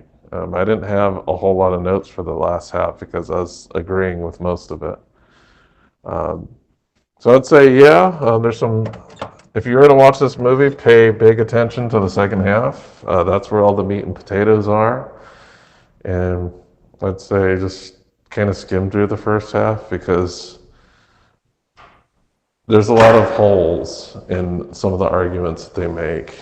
They just don't provide the whole picture that I require. Is this technology worse or is it better? They don't really answer those questions for the environment. So I guess we can go on to our next section when we talk about what we read. And I know you've read a couple epic things recently. Oh, yeah. I reread, I just yesterday finished rereading The Well of Ascension, book 2 of Mistborn Era 1. And like you, Tristram, and I are going to talk about it tomorrow. But yeah, just like we said with the my reread of the first book when we talked about that recently, I noticed more layers of meaning that I missed before, and I noticed more character development than I noticed before, and more foreshadowing now that I know what happens at the end of book 3 and even into Era 2. So I thought that was really cool. And of course, I guess since the last time we talked, I read the last 2 books of the Dresden Files that are out. So I'm all caught up on Dresden Files. I read book 16 and 17, Peace Talks and Battleground, which is known for being kind of like 2 halves of the same book. And I liked Peace Talks, but I thought Battleground was fucking amazing. And we were talking how it made me cry tears of profound sadness when fucking huge spoilers if anyone hasn't read the Dresden Files here, but fucking Murphy dying made me like it made me so psychologically depressed. I actually even lost a little bit of sleep over it. That's how amazing Jim Butcher is as an author.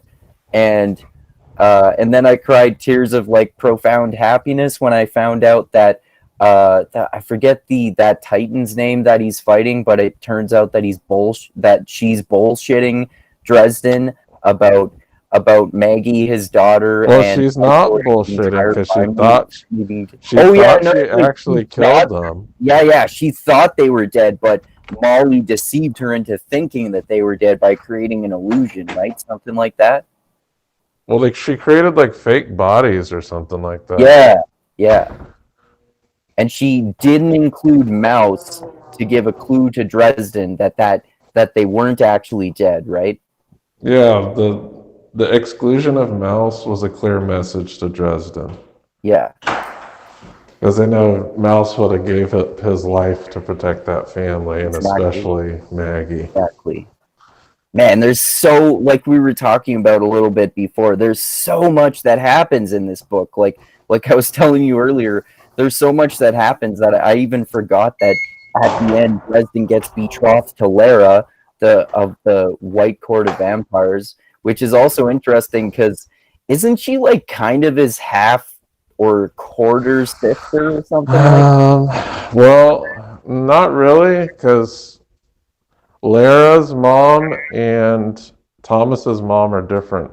So so she has two different parents because Thomas is half brother, right? Because they have the same mother. Okay. So Lara's mom is not Thomas's mom, so they're not blood related. Okay. But it's still super awkward. Yeah. He's marrying his half brother's sister, so it's it's weird. They're not exactly on good terms. Like they make shaky alliances sometimes when he has to, but he doesn't like her and he knows how evil she is. Well, I wouldn't say he doesn't like, because he's always wanting to jump her bones. Well, yeah, constantly. But that's because she's like literally magically attractive. Well, it's the mantle too, right? Yeah. So the mantle makes him more like primal and horny. Yeah, so it's the mantle plus she has her succubus powers. Yeah. But I think she genuinely likes him though. Yeah. She's the one that proposed that. So yeah. I think she actually likes Dresden. It would be nice for him to finally get to bang Laura, but I think he probably won't for at least for a while, perhaps even a long time, knowing Dresden and how like he really connects sex to love, because obviously Murphy just died and it's going to take a hell of a long time, I think, for him to get over her death. Well, they said it was a year until they had to like actually get married. So he has like a lot of time to like contemplate it. And you read Briefcases, right? Yeah. So that opened a lot of things for these two books.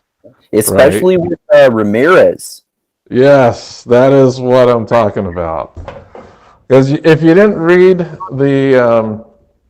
if you did not read the short stories, you'd be like, why is Ramirez all fucked up now? Yeah. What happened to him? Yeah. And we find out that Molly did that to him. And then we also find out that Molly basically has to abstain from sex while she's the Winter Lady. Like she cannot have sex with anybody. Yeah, because she tried to have sex with him, and then she I forget what exactly happened, but she blacked out having sex with him, and then she woke up and he was almost dead, right? Yeah, she blacked out. And when she woke up, there's just blood everywhere, and he was basically almost dead. Yeah. And then Mab told her, you're the maiden. You're the maiden for a reason. You can't have sex. Yeah. which basically destroys her ability to have any sexual relationships with anybody, including Dresden, if she had Yeah, any thoughts of pursuing that relationship. yeah, exactly. Because we all know that Molly's pretty much in love with Dresden. Yeah. So there's some really complicated like relationship stuff that's going on there and in the No, Dresden verse. and like having read that short story, it helps us understand, I think, a little bit more at the end how how Ramirez is the one who comes and tells him, "You're no longer a warden," because even though you are the only person who you are the one who ultimately defeated the Titan, who would have destroyed the entire fucking world. You Yeah, but I get his whole thing. humans. What? I get why. Well, he has cause to be pissed off. Yeah, Like he did not like Dresden didn't tell him what was going on. yeah, and he could have, and he tried to tell him like, yeah, I'm your friend, Dresden. You can tell me, you can trust me, and then he didn't tell him. Yeah, so it's kind of messed up because Ramirez was also was like the guy that trusted Dresden, like one of the gray wardens, I guess what they called him, right? The gray Yeah, council members. yeah, Um, and now he's kind of burnt a lot of his bridges in the White Council, like Ebenezer. yep. He burnt up his bridge there. Well, And especially in man, talks, right, where Ebenezer thinks that he's killed him when he's actually killed the illusion of him that Molly set up when he like kind of accidentally killed him by pushing too far when they were fighting because Dresden wouldn't tell him that Thomas was his brother. mhm. Yeah, it's those two last books are so crazy. Yeah. So here's my question. Battleground, is it the best or is it right behind Changes? I would say, like, I've been thinking about that question, and I would say for me, Battleground is probably about tied with Changes. Right as of right now, I like it slightly more than Changes, but I don't know if I would like them equally. Like when I almost inevitably reread the series and reread Changes. Um, I think Battleground had a bigger emotional impact for me, Yeah, but Changes did exactly that for the series. So I think I'm in your boat as well. Right now, they're kind of tied. It's very hard for me to decide which one is better. So yeah, they're pretty much tied at the moment right now. yeah. I mean, But there's so much action that happens in this one too, but there isn't Changes also, but in this one even more. it's just it's just like ridiculous. Yeah, Like it's almost like the whole book is a battle, yeah, or a series of battles, yep, and it always seems like they're on the brink of losing at all times. And by the end of the book, there are so many losses. Like yeah. because he had a bunch of civilians, and I think like most of them got wiped out. He Mhm. was and he had like this banner ability to have people rally around it. So we saw like some more of the Winter Knight's powers. Um, And and we saw, the both the winter, both Mav and the summer queen riding around on unicorns, and Dresden gets to ride on a unicorn, which is pretty cool. And he yeah, uses his power to make the horn shoot flames out of it, which is pretty fucking badass. yeah. The whole book is badass. Like Yeah, we got to see the fairy queens fight against this titan, and they got their asses handed to them, but it was only to create an opportunity for Dresden to lure. Because I kept forgetting like the whole plan was to try to capture her yeah, using Demon Reach. And it's like, oh man, they're like fighting her head to head, and then I keep forgetting that it's most likely a distraction so that Dresden can do what he needs to do. Yeah. But this also has huge implications. So now the entire supernatural world knows that he has a demigod locked up in his on his island. Yep. And because he's been kicked out of the White Council, now he's made some dark alliances with like people like Marcone, who we also find out in this book is a knight of the Black Denari. Yeah, so he is not just a normal human anymore. And he kind of, and it's interesting too because he is on the Ancilia Accords. So he kind of now has a justified spot there Yep. instead of just being this human. And he's actually pretty magically powerful because we Yeah. see that he does like some really complex magic that Dresden is impressed with. Yep. But usually, like a lot of the different magics that the different wizards do are different. Like Ramirez is really impressive with the type of magic he does because he just um, reduces things to the molecular level, and Yep. which is kind of crazy because he can just disintegrate things. Yeah. Like his barrier isn't physical. It's like if you touch his barrier, you get disintegrated into your base, like atomic structure. Yeah. That's pretty crazy. But yeah, there were a lot of new characters that were introduced and pretty much killed right away, right? Yeah, like Wild Bill, who, if I remember correctly, he might have only been in that one short story with Lucio, maybe? Yeah, yeah, that's right. But like a lot of those characters got killed off, all those new characters. Mm-hmm. But yeah, crazy ass book. Yeah, that's for sure. I'm looking forward to whatever Jim Butcher's doing next. I don't Yeah, even know me when his too. next book's I would coming out. say, I was telling you, right? I kind of made some predictions, like, for example, like with all these alliances, these increasingly powerful alliances that Dresden is making, and with him doing these increasingly bigger things, like literally capturing the last Titan and being the only one to defeat it by now having control over it.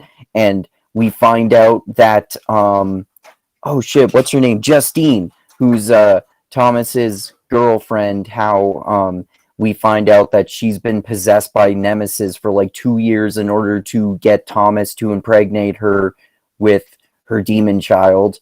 And we hear Harry Dresden be referenced to as Starborn, I think it is, many times in this book, and we know now that there's even more going on that we don't know about, which that amount just increases all the time throughout the series. I wonder if like I was telling you, I wonder if it turns out that he's like going to literally become a god or become some sort of chosen one, and there's going to be some like chosen one prophecy or a hero's journey thing, and it's going to be like the people on his side are going to end up starting a war between the gods. Like we know Odin slash the Batarang is on his side, and it seems like even Hades would be on his side, maybe from that. I think it was like book 15, maybe it was Skin Game, which was that heist book where he meets Hades, and he said that he admires him, and the like I could so easily see that happening, like it being this. It turns out to be the case that, guess what, Harry? You're the chosen one. You're going to save the existence of the entire universe from the forces of evil, and that sort of thing. That's what it seems like it's ramping up to be, right? Because you have Yeah, the big bad as what are they called? The outsiders. yeah, So we see that they're manipulating gods into fighting against each other. So they yeah, totally manipulated. I don't know her name. What's her name? The Titan. yeah. I It's forgot like her some name too. weird name. I forgot her name too. I think it maybe is it Etne or something like that. Etnu or something Etnu. like that. Okay. Yeah. but she's like a Titan with this powerful artifact,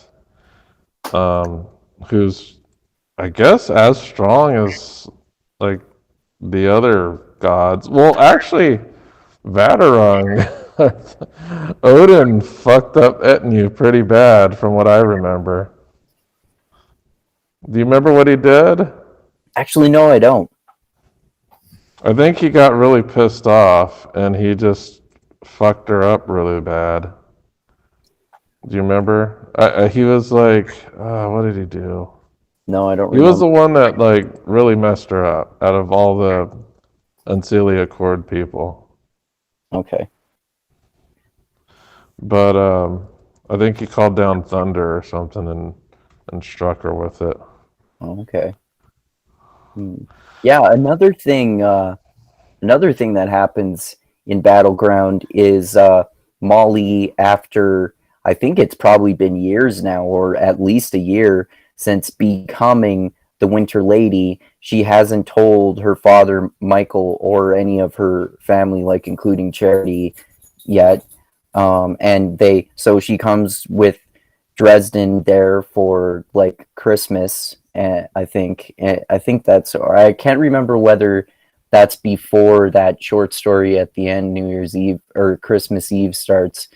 I think it is actually, but she finally comes and her she's going to tell her father Michael finally that she's the Winter Lady, and he already knew and he already understands, which is exactly what she was afraid of, was that he wouldn't accept it because the Winter Lady has to be evil, but he accepts her because she's his daughter, and that's like he's just like the best, most noble character ever. Like he's one of the only people who's stuck by Harry throughout all of the books too. Yeah, Michael has always been, basically he's his best friend, and he's always been on Michael's side, no Yep. matter what happens to Dresden. He's always been there. Like he's never forsaken Dresden. He's been there when he took up the mantle. He was there when he had the coin, and he had not told Michael, but Michael knew Mm-hmm. that he had possessed the coin. Um, but yeah, he's kind of like his moral center stabilizer that he goes to when things go really bad. Mm-hmm. Oh, But and another shocking part was of like not only Murphy getting killed, but after her getting killed, Dresden going crazy and trying to kill Rudolph, who killed Murphy, and then Butters and Sonya stopping him, and we see him like fight dirty and like actually beat up Sonya, who should be like way stronger than him because he's a Knight of the Cross, and it ends up being Butters who stops him from killing Rudolph, which is a pretty cool part. okay, all right. So I looked up the Vaterung thing. So what happened was Etnu stole Gungnir, and then Odin unleashed a power and blew up half her body, basically. Oh, right. Yeah. Yeah, he So really did fuck her up. he blasted half of her face off, and there was skull showing, and half of her body was like charred to cinders and skeletal. Right. So that's what Vaterung did. I remember. But yeah, glad you enjoyed it, man. I knew you would. Yeah. Yeah, for sure, man. I can't wait for the next books. I'm sure they're going to be awesome too. And I definitely am going to reread the series. It's going to be so awesome. Yeah, and it's funny because it seemed like Daniel Green was like super lukewarm about Battleground. He actually liked peace talks more. I was like, really, Daniel? Yeah, I saw that on one of his tier ranking videos. I actually haven't watched his review of Battleground yet, but I did see that he liked Peace Talks more, and I was like, dude, Peace Talks is great, but Battleground is better. Yeah, like objectively better. Yeah, I don't know. Sometimes Daniel Green has some weird justifications for his choices, and it was like, oh yeah, the character development and Peace Talks was so much better. It's like, man, the Battleground had just as good character development. yeah, Like it just developed different characters. Like Etnu got really developed. We developed those Fairy Queen. Mab got pretty good development in yeah, she got more development in Battleground than I saw in any of the other books. yeah, I would say so. We had development of Dresden. Like, damn, did we see a dark side of him in this in Battleground? Yeah, When he got enraged and he was hell bent on killing Rudolph. Like, I mm, wanted him to kill Rudolph, but I was like, man, I was so pissed off. I was like, you better fucking destroy him. I wanted him to torture Rudolph so hard. yeah, me too. But then, Butters and Sonya made a really good case. It's like, well, you're losing yourself, Dresden. Like, this isn't really you. If you weren't, I think he would have regretted doing something like that if he Yeah, I think thought so about too. it. And And it now would have, because Butters stopped him, he has. I think he has a. Does he have a permanent burn from where he touched him with the sword? I don't know. We can't tell yet, right? Because literally, Battleground is what, 24 hours or something like that? Yeah, I think so. So we don't know what the after effects of him touching Butter's sword is going to do yet.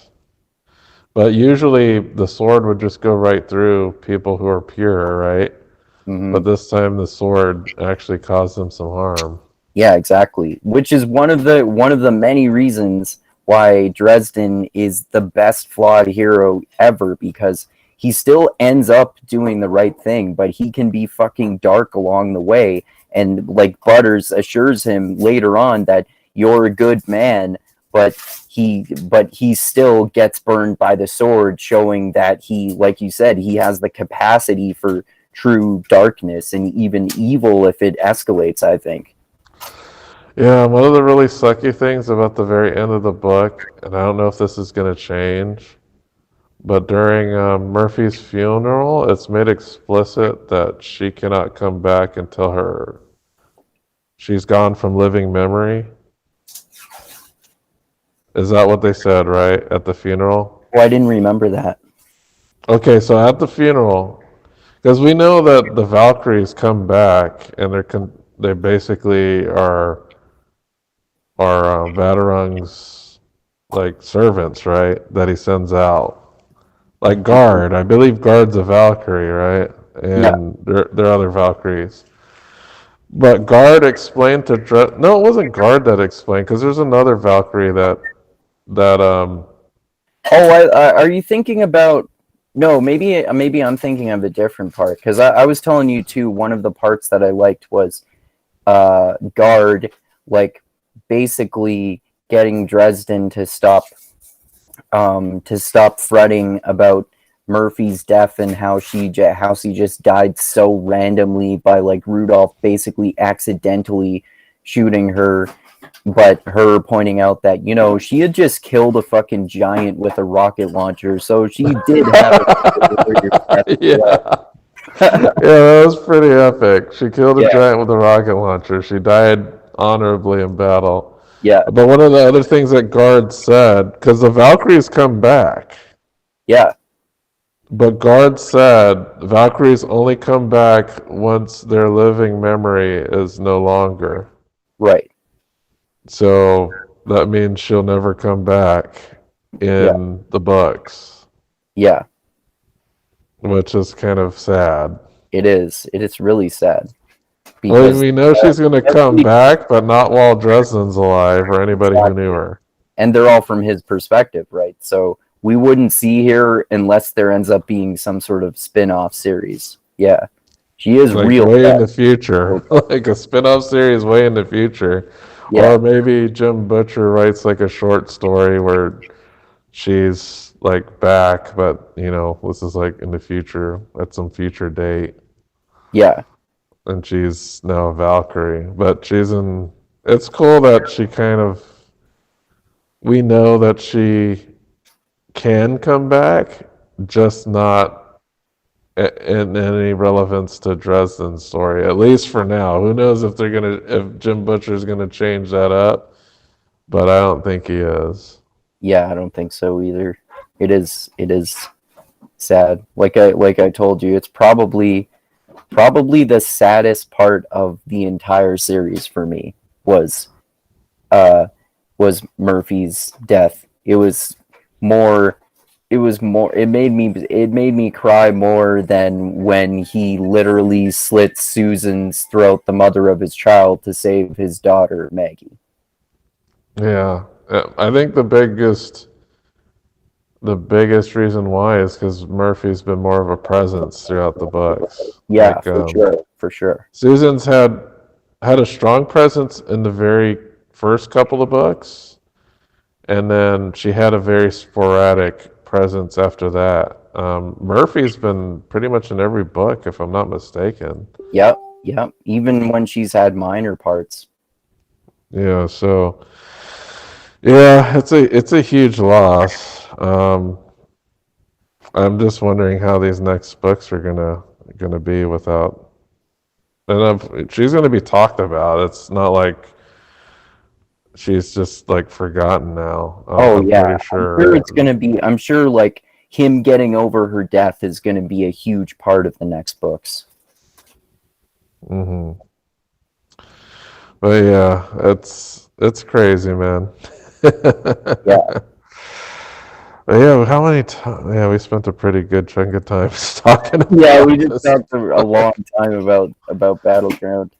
Yeah, Was there anything else you read this past yeah. week? I'm also I'm rereading A Dance with Dragons. In my reread of the Song of Ice and Fire / Game of Thrones series.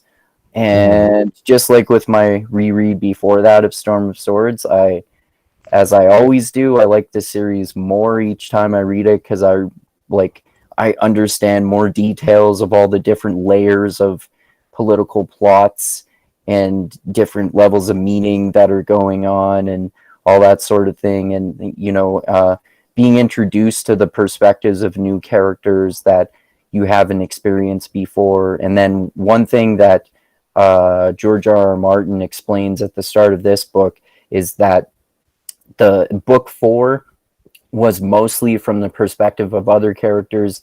This book is mostly from the perspective of different characters than the last book, but then towards the end, it combines those perspectives with going back to perspectives from the previous books. And then they're like I said, they're new perspectives that we haven't experienced before too, which Hmm. is really interesting. And there gets to be so much more going on too. And I really, really, really hope George R. R. Martin eventually finishes the series. That'd be We'll great. see, man. It seems like the joke with every fantasy author that I see, the big joke is that Brandon Sanderson will finish. And that's with everybody. Like I was reading up on when Patrick Rothfuss is going to finish his next book, and everyone's like, "Yeah, it's just Sanderson's going to finish his book." It's like Sanderson's going to finish everything. Yeah. Well, we've talked about that before too. He's not even really a fan of grimdark. Like you said, he respects it, but it's not really his thing. So I'm pretty sure you even talk about how he was actually specifically asked about whether he would write any grimdark, and he said he's tried to write grimdark, but he couldn't. Uh, Yeah, he said that he's tried, but it's never worked out for him. Right, And I know he specifically said that he doesn't like A Song of Ice and Fire.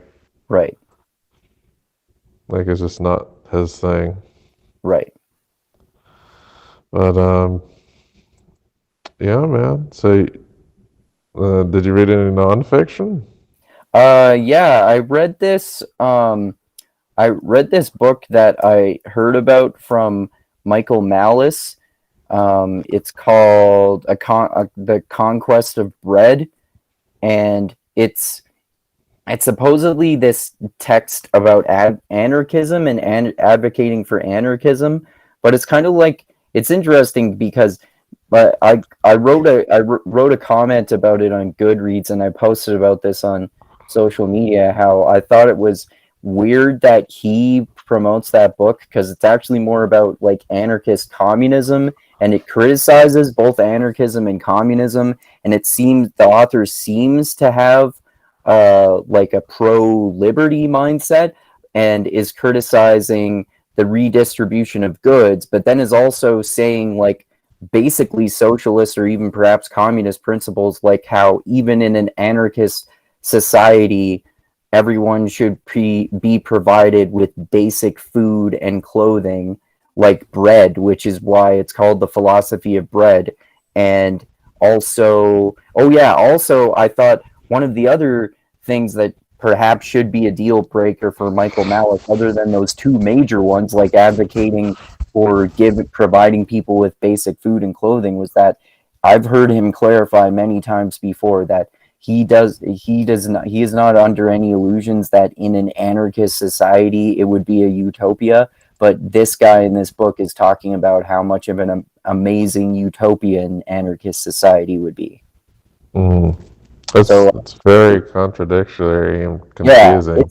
the seems very contradictory in like many different ways. Hmm. Weird. Yeah, Huh. and I think that's all I read in the last week or so. Oh, okay.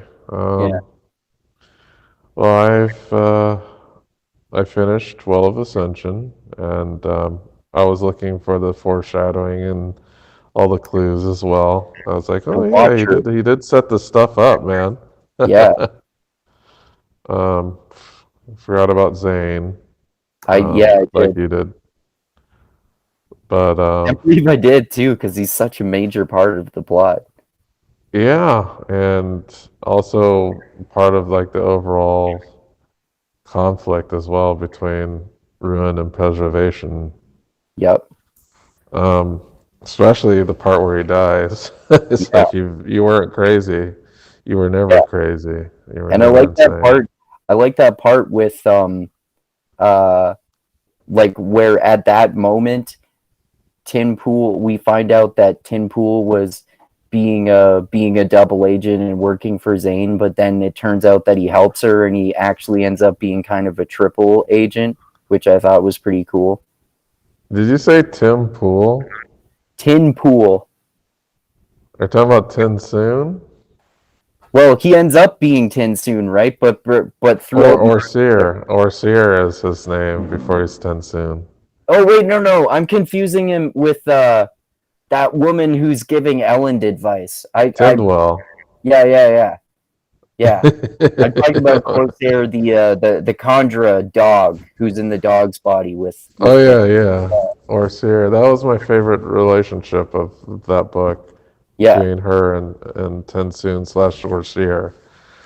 Um, but yeah, it's a really good one. I remember it being my least favorite of the trilogy, and I'm like, you know what, this one is really good. Like I completely forgot about how tragic that battle was, where mhm, Doxson and Clubs were killed, and like man, that sucks. And then yeah, how Sazed lost his only love, and that kind of really fucks him up for the third book. I remember yeah, him being super depressed in the whole third book, pretty much. yeah.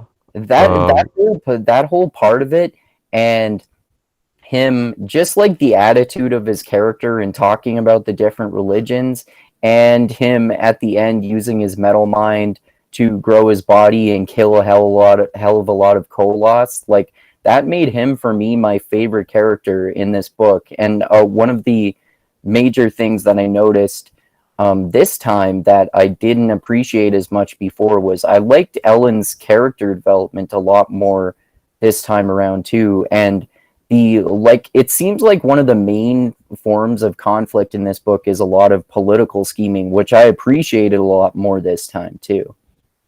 Yeah, like him being true to his philosophy that he preaches, instead of being a tyrant, like really adhering to law and the will of the people, like Hmm. basically the opposite of Donald Trump.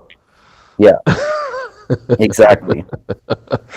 But yeah, I enjoyed it. I don't know what it is about the series.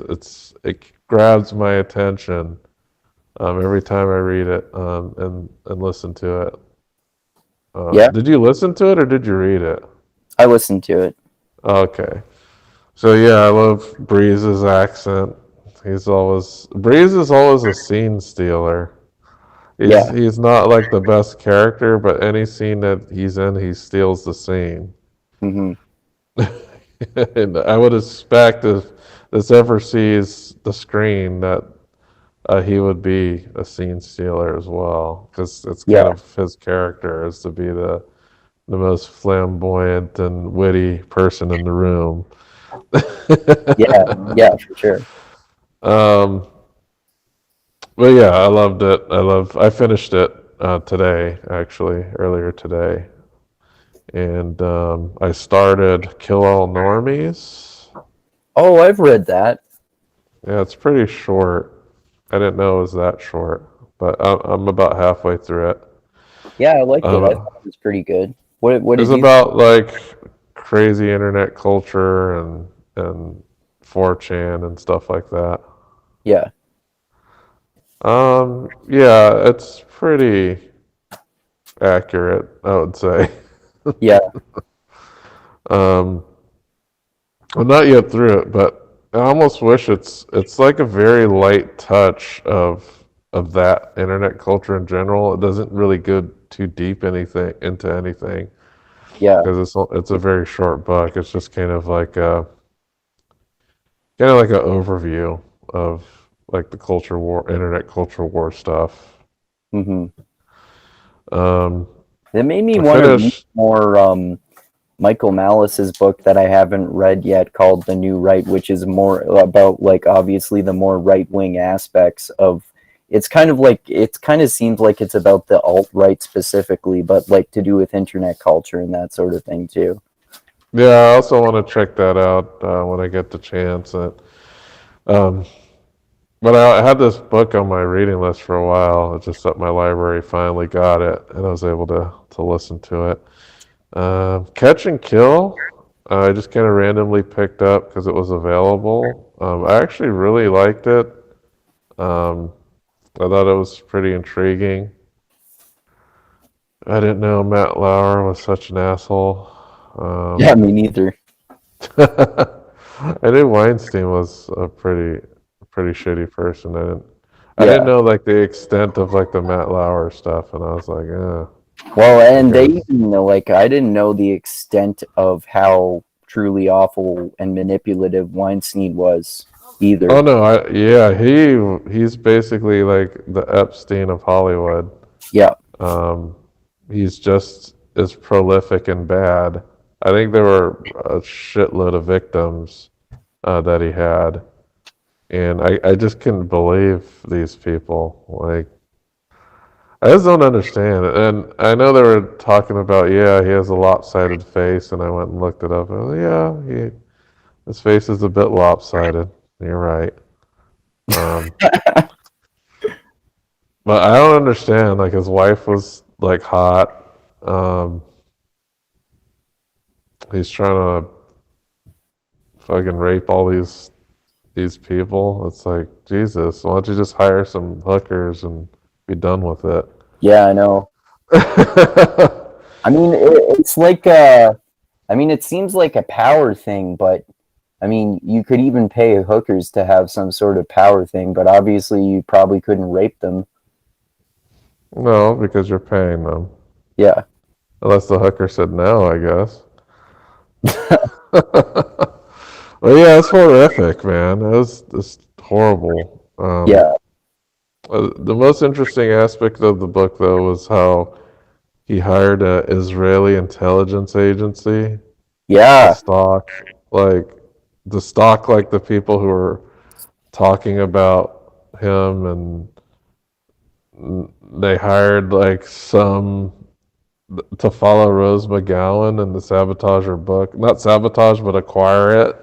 yeah, And they sent in some like Israeli lady to pose as somebody who befriended Rose McGowan. It was pretty crazy. I yeah, was like, wow, this is like some super spy shit right here. yeah.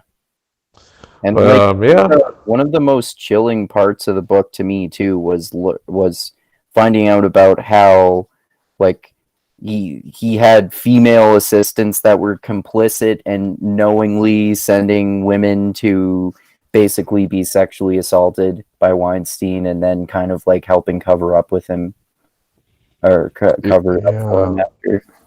yeah, that was horrible. Because I think one of the assistants was also a victim, Hmm. if I wasn't mistaken. But Yeah, I think so. yeah, it's pretty bad. Like, it's just horrible.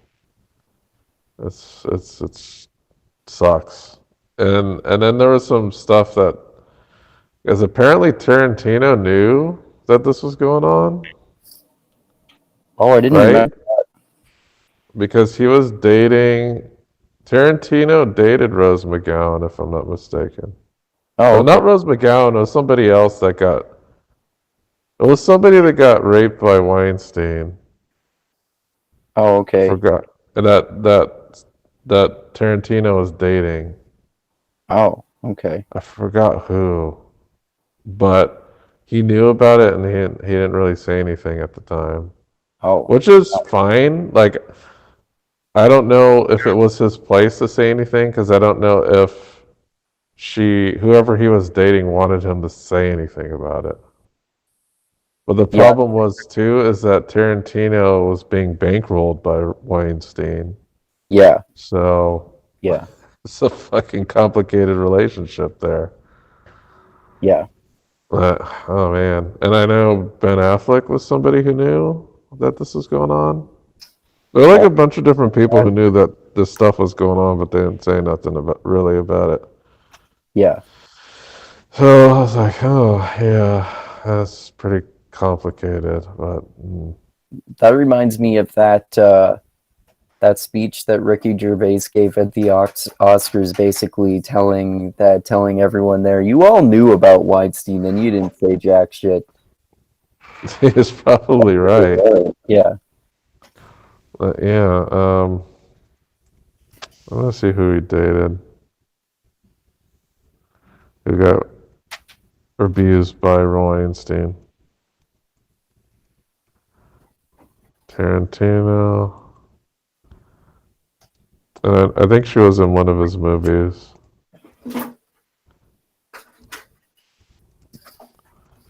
Let me see if I can find out. Uh, Mia Sorvino, that's who it was, I think. oh, Yeah. okay. I remember hearing that he dated her before, but I didn't know that she was one of She was one one. of Weinstein's victims, Mira Sorvino. Yeah. Okay. So, yeah, there you go. She was one of the victims of Weinstein. Hmm. So she did tell Tarantino the story Hmm. about what happened. Hmm. And Tarantino knew about Weinstein for years. Yikes. Yeah. Well, he had to. I'm pretty sure anybody that worked around him knew about it. Yeah, So, except unfortunately, it Meryl seems like Streep, that thing apparently. that people just brushed under the rug, right? Yeah, it sucks. But yeah, the guy's gonna die in prison, so he's getting his getting what he deserves, I guess. Yeah, It's kind of long overdue, but for sure. Like he did 'cause that shit for decades, right? I think one of the things too is like one of the cases was reported to police, and I think it was the DA or the prosecutor dropped the case or something like that. Just like what initially happened with Well, Epstein. Weinstein, yeah, with Epstein, it's kind of like the same trajectory. Yeah, Like these guys didn't get their comeuppance until Me Too. It's yeah, apparently yeah, it's just the dam broke for those characters. yeah, So some of the people who got Me Too definitely deserved getting Me Too'd. yeah. Well, like another So one is Roger Stone too. I don't know about what happened to him. What's his deal? He was like he had a whole long list of sexual assault allegations too that turned Oh, out, did he? yeah, like that turned out to apparently be true. But I don't remember him going to court for that.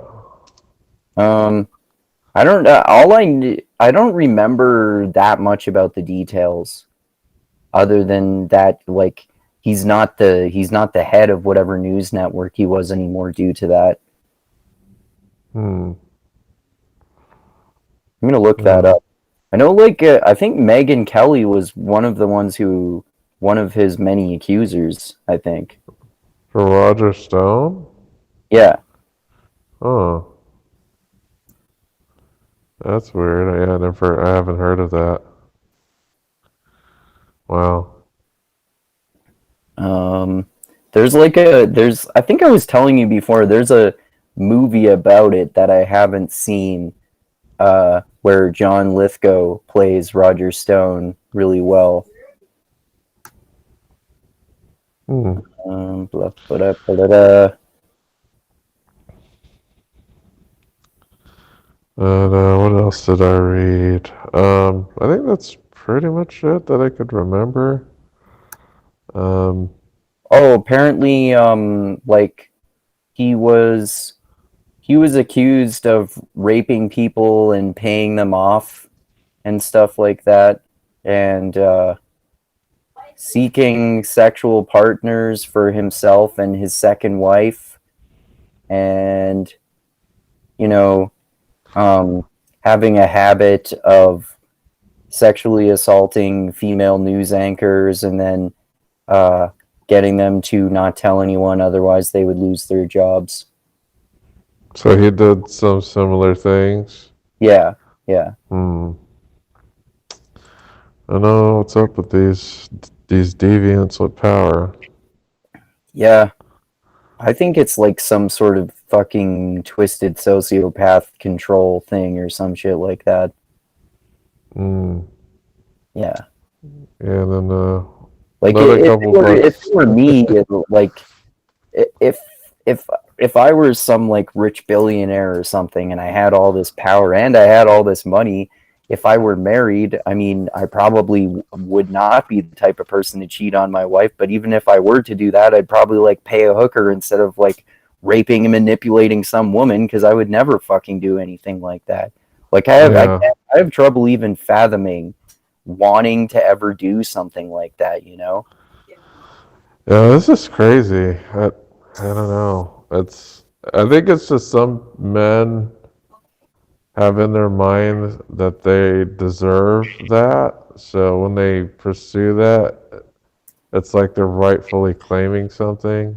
Yeah, I don't know how they are able to rationalize that type of behavior. yeah. But yeah, let's see what else. Oh, one thing that we haven't really discussed that I think I lightly touched on it with you behind the scenes is manufacturing consent.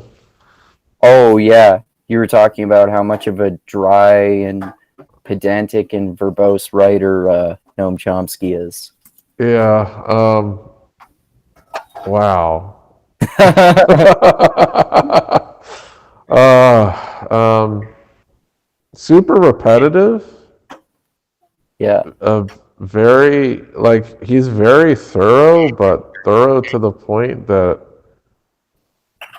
is like beyond the need of thoroughness. I recently heard, and I hadn't heard this before, that he apparently like when you see him speak, you see that he talks in a really dry and boring voice too. Apparently, I heard recently that apparently he does that and he writes that way deliberately because people should be interested in just in the merit of your ideas. If you have to sound excited about them, then that means your ideas don't have merit, which is a stupid philosophy in my opinion. Yeah, it just seems like he lacks passion or something. I think it's just I think it's a rationalization um, that he lacks charisma. Yeah. Like I think people that's what it don't actually is. listen to your ideas. Like I bet a lot more people, but even more people would be interested in his ideas if he was like actually enthusiastic about the way he communicates them. Yeah, it's. I think it's his rationalization for his lack of charisma. I think that's simply that. I think if he had the ability to do it, he would. I just don't think he has the ability to do it. Mm-hmm. But the book, there's a lot of good nuggets of interesting stuff in there. But But damn, is it just drones on for like a long time, and I don't know, it's just way too thorough for my taste. The book could have been more than half the length that it was and yeah, got across the same points. I mean, it But was years ago that I read it, but I just remember that the main takeaways from it were valuable. Well, I remember it being really dry too, but that the main takeaways were valuable, like how, the mainstream media manufactures consent for American approval to go into wars in foreign countries, basically, which oh yeah, people are yeah. aware of now, but he made this argument back in I think it was back in the 80s, maybe. Yeah, this was early 80s. I think it was published in 86, but a lot of the ground that he covered was like in the 60s and 70s or so we're in some 80s stuff. So we're talking about Vietnam War and our meddling in Central America and Indochina. So Yeah, it's a lot about our foreign meddling and how the media justifies it. yeah. And Um, I've read a few of his other books, and he's basically rewritten manufacturing consent over and over and over again, just kind of like the the the the the redeeming aspects of them to me, even though they're really similar to manufacturing consent, is like learning more about American involvement in foreign policy and foreign wars. yeah, I learned a lot about that aspect, like the historical nature of how he writes in this case. Like I learned a lot about Pol Pot and how we kind of backed him in certain things, which is Yeah, fucking horrible. yeah, And how we've backed like these really brutal dictators in many different countries, and how we've spun, well, how the mainstream media has spun the news and how they have legitimate targets and things like that, hmm um, which is really interesting. And I'm wondering how relevant it is to modern news. it seems like it still is for sure. Well, I don't know because I don't I don't really pay attention to establishment news that much, like when it comes to reporting on foreign policy and stuff like that. Because it Well, I doesn't mean, seem. didn't when we talked about Hate Inc., for example, before, Matt Taibbi was talking about how this book was basically inspired by manufacturing consent, and he kind of has a similar message, right? Although his Well, I message, know he how it's covered like trying to like, Russiagate and stuff like that, yeah, but yeah, his book was more about how, the media sells outrage based on the model of wrestling. It was much less about foreign policy. yeah, he was because Chomsky's model is a bit different because the because of the dichotomy of news now is that we have kind of like these right wing and left wing outlets that never agree with anything, Mm-hmm. um, which is the deal now. And Yeah. then now, we have two sets of propaganda going to two different parties. Um, so when he was examining things, it was just a single set of propaganda Mm-hmm. that goes out to everybody. But now it's divided in two. Well, So there's I think one valid point, though, that's still true is that as the progressive YouTubers who both of us follow say often, there is like a bipartisan consensus on selling support for wars, whether it's right wing media or left wing media. well, I know there's establishment, yeah, there, That's what and I mean, like sometimes, establishment media. Yeah, but sometimes they do, and sometimes they don't. Like I know, I guess one example that they kind of coalesced during the Trump administration is when Trump ordered the missile strike.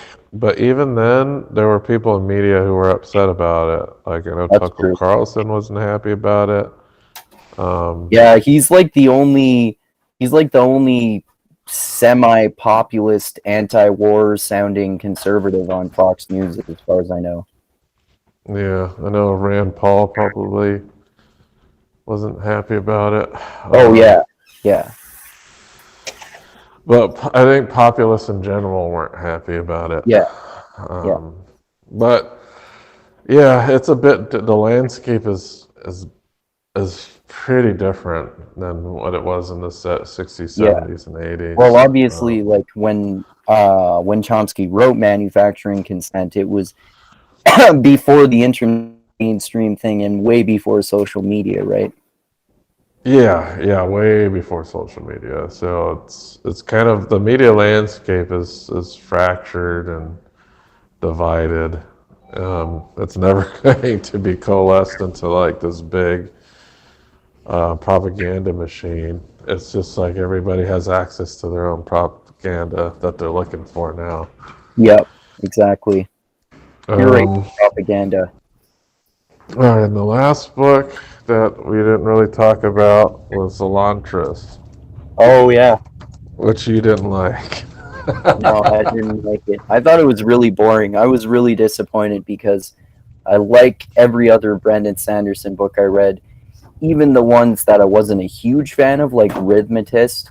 I still liked it, but this one I just thought it was so boring. It was way too much like the plot was way too slow moving to me, and like there was so much. It's not that there was so much dialogue because a lot of books that I read are really dialogue heavy, and I don't mind that, but it just seemed like the conversations weren't really going anywhere and the plot was just taking forever and not really that much happened to me.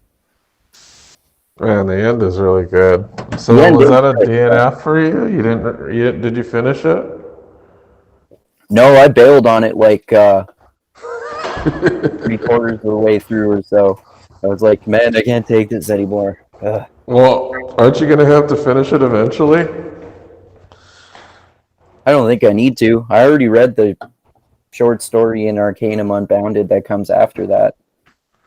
Mm, are you talking about the Heart of Elantris, or Yeah. Or yeah, yeah, that short story is kind of weird. Well, that short story. Are you talking about the Emperor's Soul or the other one? the other one. The other one. Okay. Is Yeah, it that's the kind of soul weird of that you read Atlantis? that one. Or not the soul of Atlantis, the soul of Elantris. Yeah. Well, I don't know. I liked it. It really, the end really does get built up pretty big. If you got there, but you didn't. So I don't know, man. I think, I know how much did you get you and through? Tristram liked it a lot more than me, like the political scheming and stuff, for example. Mhm. Yeah, I liked the three different characters. So you had Ratham, Serini, and Raoden, right? Were the Mhm. three perspectives that they bounced in between. So you had like this pragmatic, um, I guess, priest. Is that what he was? Like a, Seems like that. yeah, he was a pragmatic priest. The super optimistic uh, prince. He got turned into a zombie. Mhm. Yeah, that part was And interesting. the wife, who was trying to manage court relationships in a strange land. Yeah, it is She was, interesting that I did find it interesting that one character because basically he dies at the start of the book, but it's like him after he's dead for the whole book, which is pretty interesting. yeah. What? So we just couldn't finish the book, Colo. Yeah, Uh, it that's too just was bad. too slow moving to me, man. Like even more so than Words of Radiance, which I also thought was really slow moving, but there was enough that was happening to keep me entertained. And then, of course, in the last maybe like fifth or so of the book, I think was amazing. So it made up for the rest of that to me. Well, that's kind of how Elantris is. Like the last few chapters are freaking crazy. That's not enough of the book, though. Well, it was enough for me. I thought it was fine, but yeah, Okay. I I don't know. I think you should try to Uh, revisit it sometime, I might do that. I mean, or like you don't have to start all the way from the beginning. You could just like listen to like a little bit more here and there. yeah, I could do that. I would say this is. I don't know. I if I could get through some crazy shit on like manufacturing consent, I had a really hard time with that book. Yeah.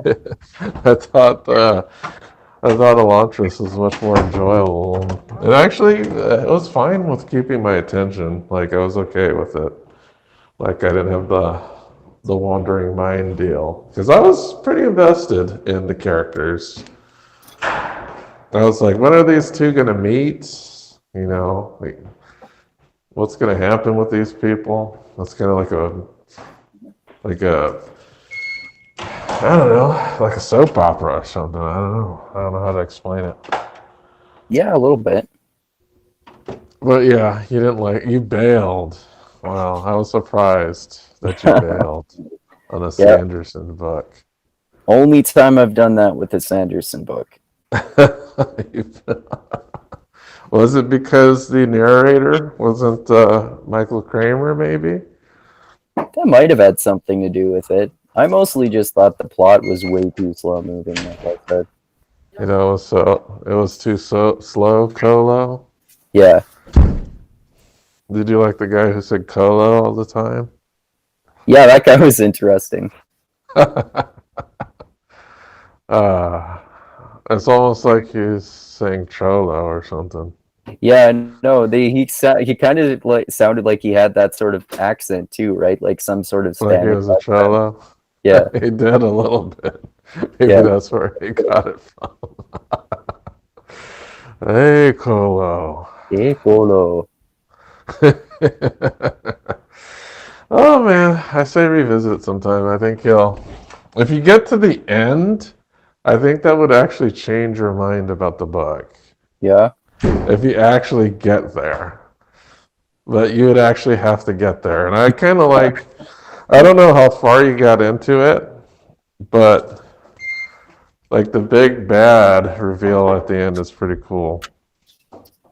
I think I got I'm not sure, maybe like three-quarters into it or three-quarters of the way into it or so. 3/4? So you almost finished it. Yeah, Well, it what was was the main fun, man. plot thing that happened when you bailed? I don't remember, to be You honest. don't remember. Yeah, You don't know what happened. no.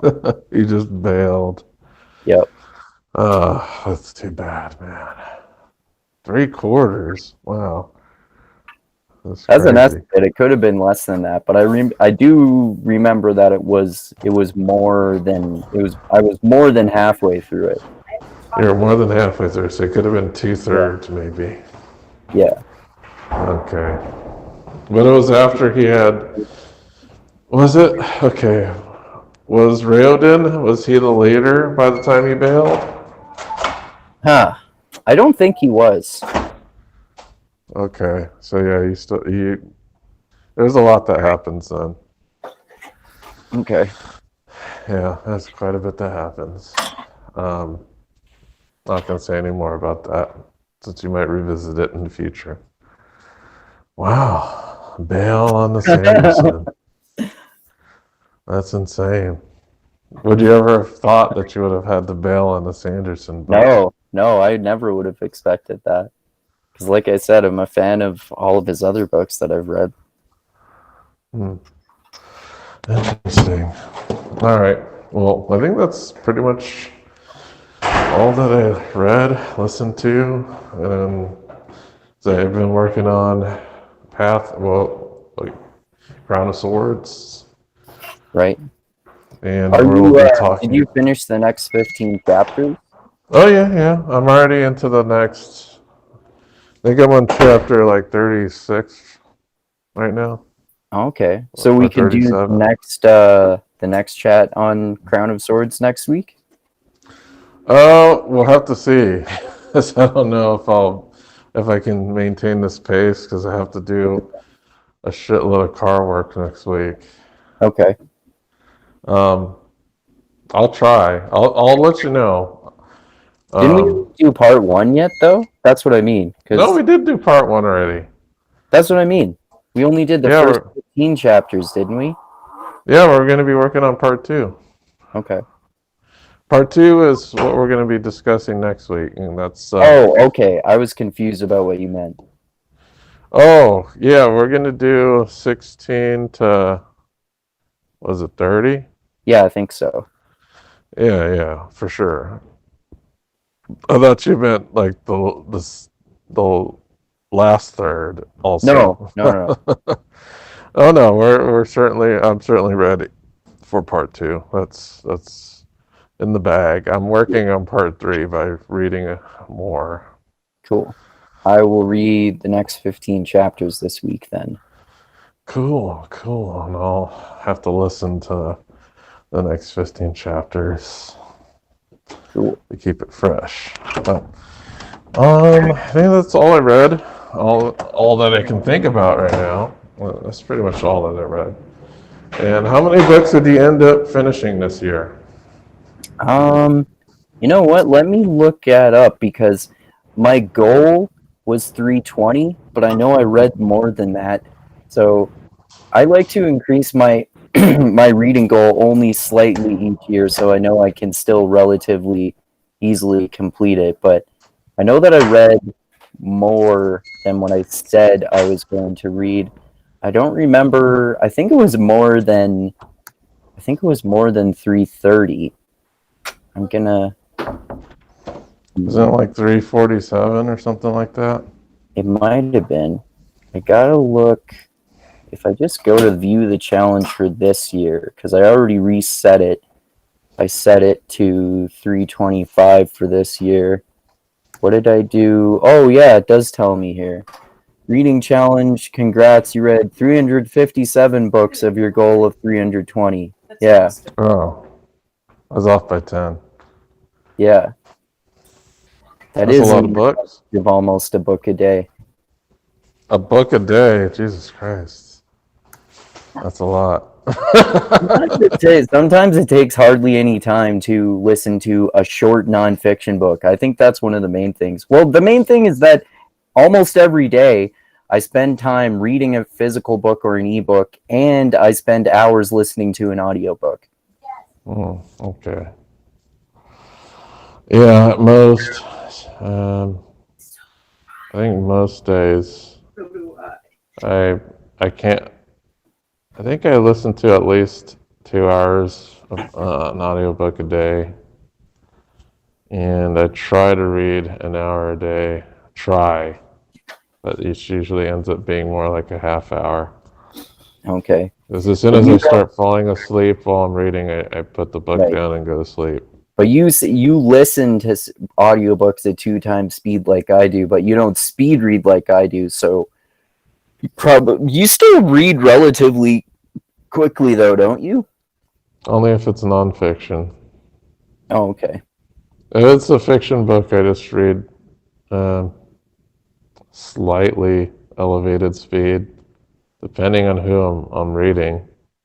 Okay. But and it depends on how alert I am.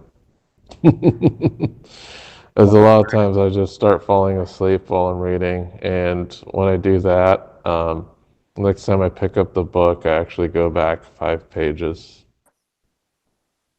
Okay. because when I start falling asleep when I'm reading, that means I probably didn't comprehend the last 5 pages as good as I wanted to. Okay. Yeah, that makes sense. But yeah, it's I could read pretty quickly when it comes to nonfiction, but fiction I slow down a little bit. I think the fastest book I read um, was like the Culture Code, and I was reading a physical copy. I think I averaged like 40 seconds a page or something like that. Yeah, that's not bad. I Yeah. usually end up reading like even if I'm reading a novel, like when I'm reading Dance of Dragons, for example, I usually read I usually read maybe about 130 pages in an hour, so a little more than 2 pages a minute. Yeah, Sometimes, that's a sometimes I lot. sometimes I can get even faster than that depending on the book. It really depends on the book. Sometimes I can read like 170 pages in an hour, so I can read Holy crap. between 2 and 3 pages a minute depending on the book, but it's usually much closer to 2 than 3. Yeah, that's fast. Practice. Yeah. All right, so I think we got through all of our usual material here, and let's go ahead. Well, I guess I just read one more thing, The Emperor's Soul. I thought it was pretty decent. Oh, that's the one of the short stories based in the Elantris universe in Arcanum Unbounded. Yeah, it's a story of a forger who creates an entire soul based off of interviews and research. Okay. And I know at the end she battles with some skeletons um, because I she, don't remember that one that much, but I know that I read it. yeah, remember? It's like a journal. So she's a forger. The king had an attempted assassination and left him a vegetable. Oh, right, right. Yeah, I remember this now. Yeah. And she spends time, she gets a bargain. So she gets taken out of prison. And her bargain is that she has to create a new soul for the emperor, and she gets paid a lot of money. But throughout the story, we see that really they're probably planning on killing her, and she has to try to come up with a scheme to escape. And at the same time, at first, she wasn't really going to do the soul. She was just going to try to fake it, but then she actually is curious of her own abilities and actually completes the soul. And I thought it was an interesting story. I liked some of the philosophical stuff they got into about the soul and how she modified the soul to be a better version of the king or the emperor. And I thought it was a pretty decent short Yeah. story. I thought it was And pretty there good. was a pretty good fight scene at the end where she was Yeah. fighting some skeletons and just like whipping their asses. Yeah. Yeah, I So like that story more than Elantris. well, it's just a short story. Yeah. um, I don't know. You got to get to the end of Elantris. I think that would change your mind about the story. The end is really good. But yeah, that's the only other thing I read. But Okay, all right, man. Shit, they're making a Monster Hunter movie. Oh, cool. I wonder if I'm gonna watch that. It was just some commercial that was on the TV.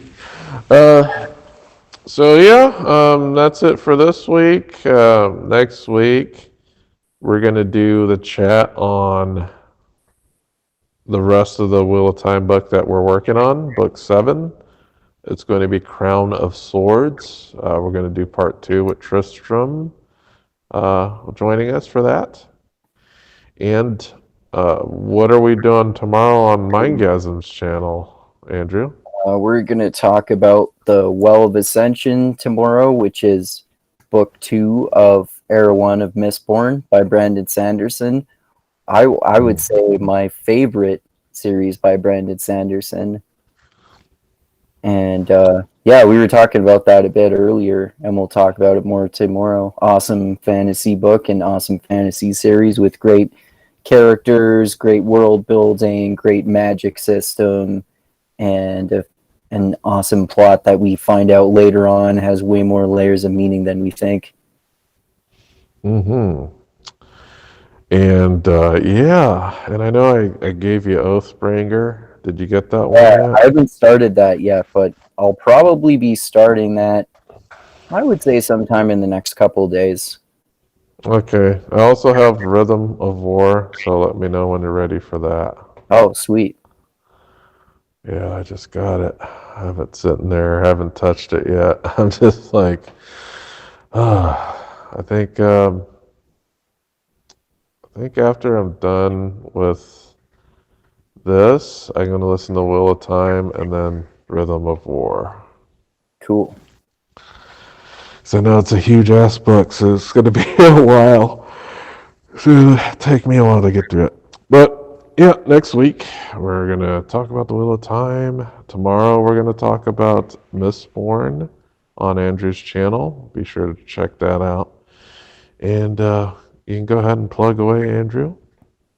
All right. Yeah.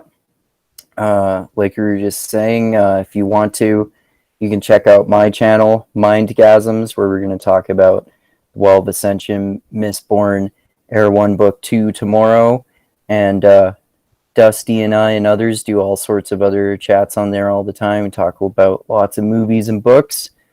And yeah, people, and we talk about all sorts of other stuff too, like politics and philosophy and culture and all that sort of stuff. And people can check out my blog if they want to as well, which is at mindgasms.bplifetime.com, where I publish chapters of the novel that I'm writing and also short stories and poems that I write and blogs about ideas like history and philosophy and culture and science and politics and similar issues that we discuss on my YouTube channel. And I'm also on the social media on Twitter and Instagram at either Andrew Mindgasms or Andrew Meintzer. And then on Facebook, I'm Andrew Meintzer. Meintzer is the German spelling of my last name. And yeah, also people can give me money on Patreon also if they want to, which is at Mindgasms. And yeah, check out my channel and blog and Patreon and all that, and that would be awesome. All right, great. Well, thank you, Andrew, for co-hosting this shindig. And please like and subscribe everything that both he and I do so that you can keep up to date with all of our different chats about the different media we cover, which is books, movies, TV shows sometimes, and whatnot. But yeah, we'll be here next week around the same time. Actually, it'll probably be a bit earlier since Tristram is going to be involved. So usually when we have him on, we're on earlier to compensate for the time difference that he's suffering across the pond there, because he's going to have to be up pretty late. Yeah, But yeah. yeah, yeah, join us next week and join us tomorrow. And thank you. And check out our Twitters. I'm going to have our Twitters in the description there that you can click on and connect to us on social media. Well, thank you, everybody. See you next week and tomorrow, and you have a good night. All right. Adios. Until next time, everyone.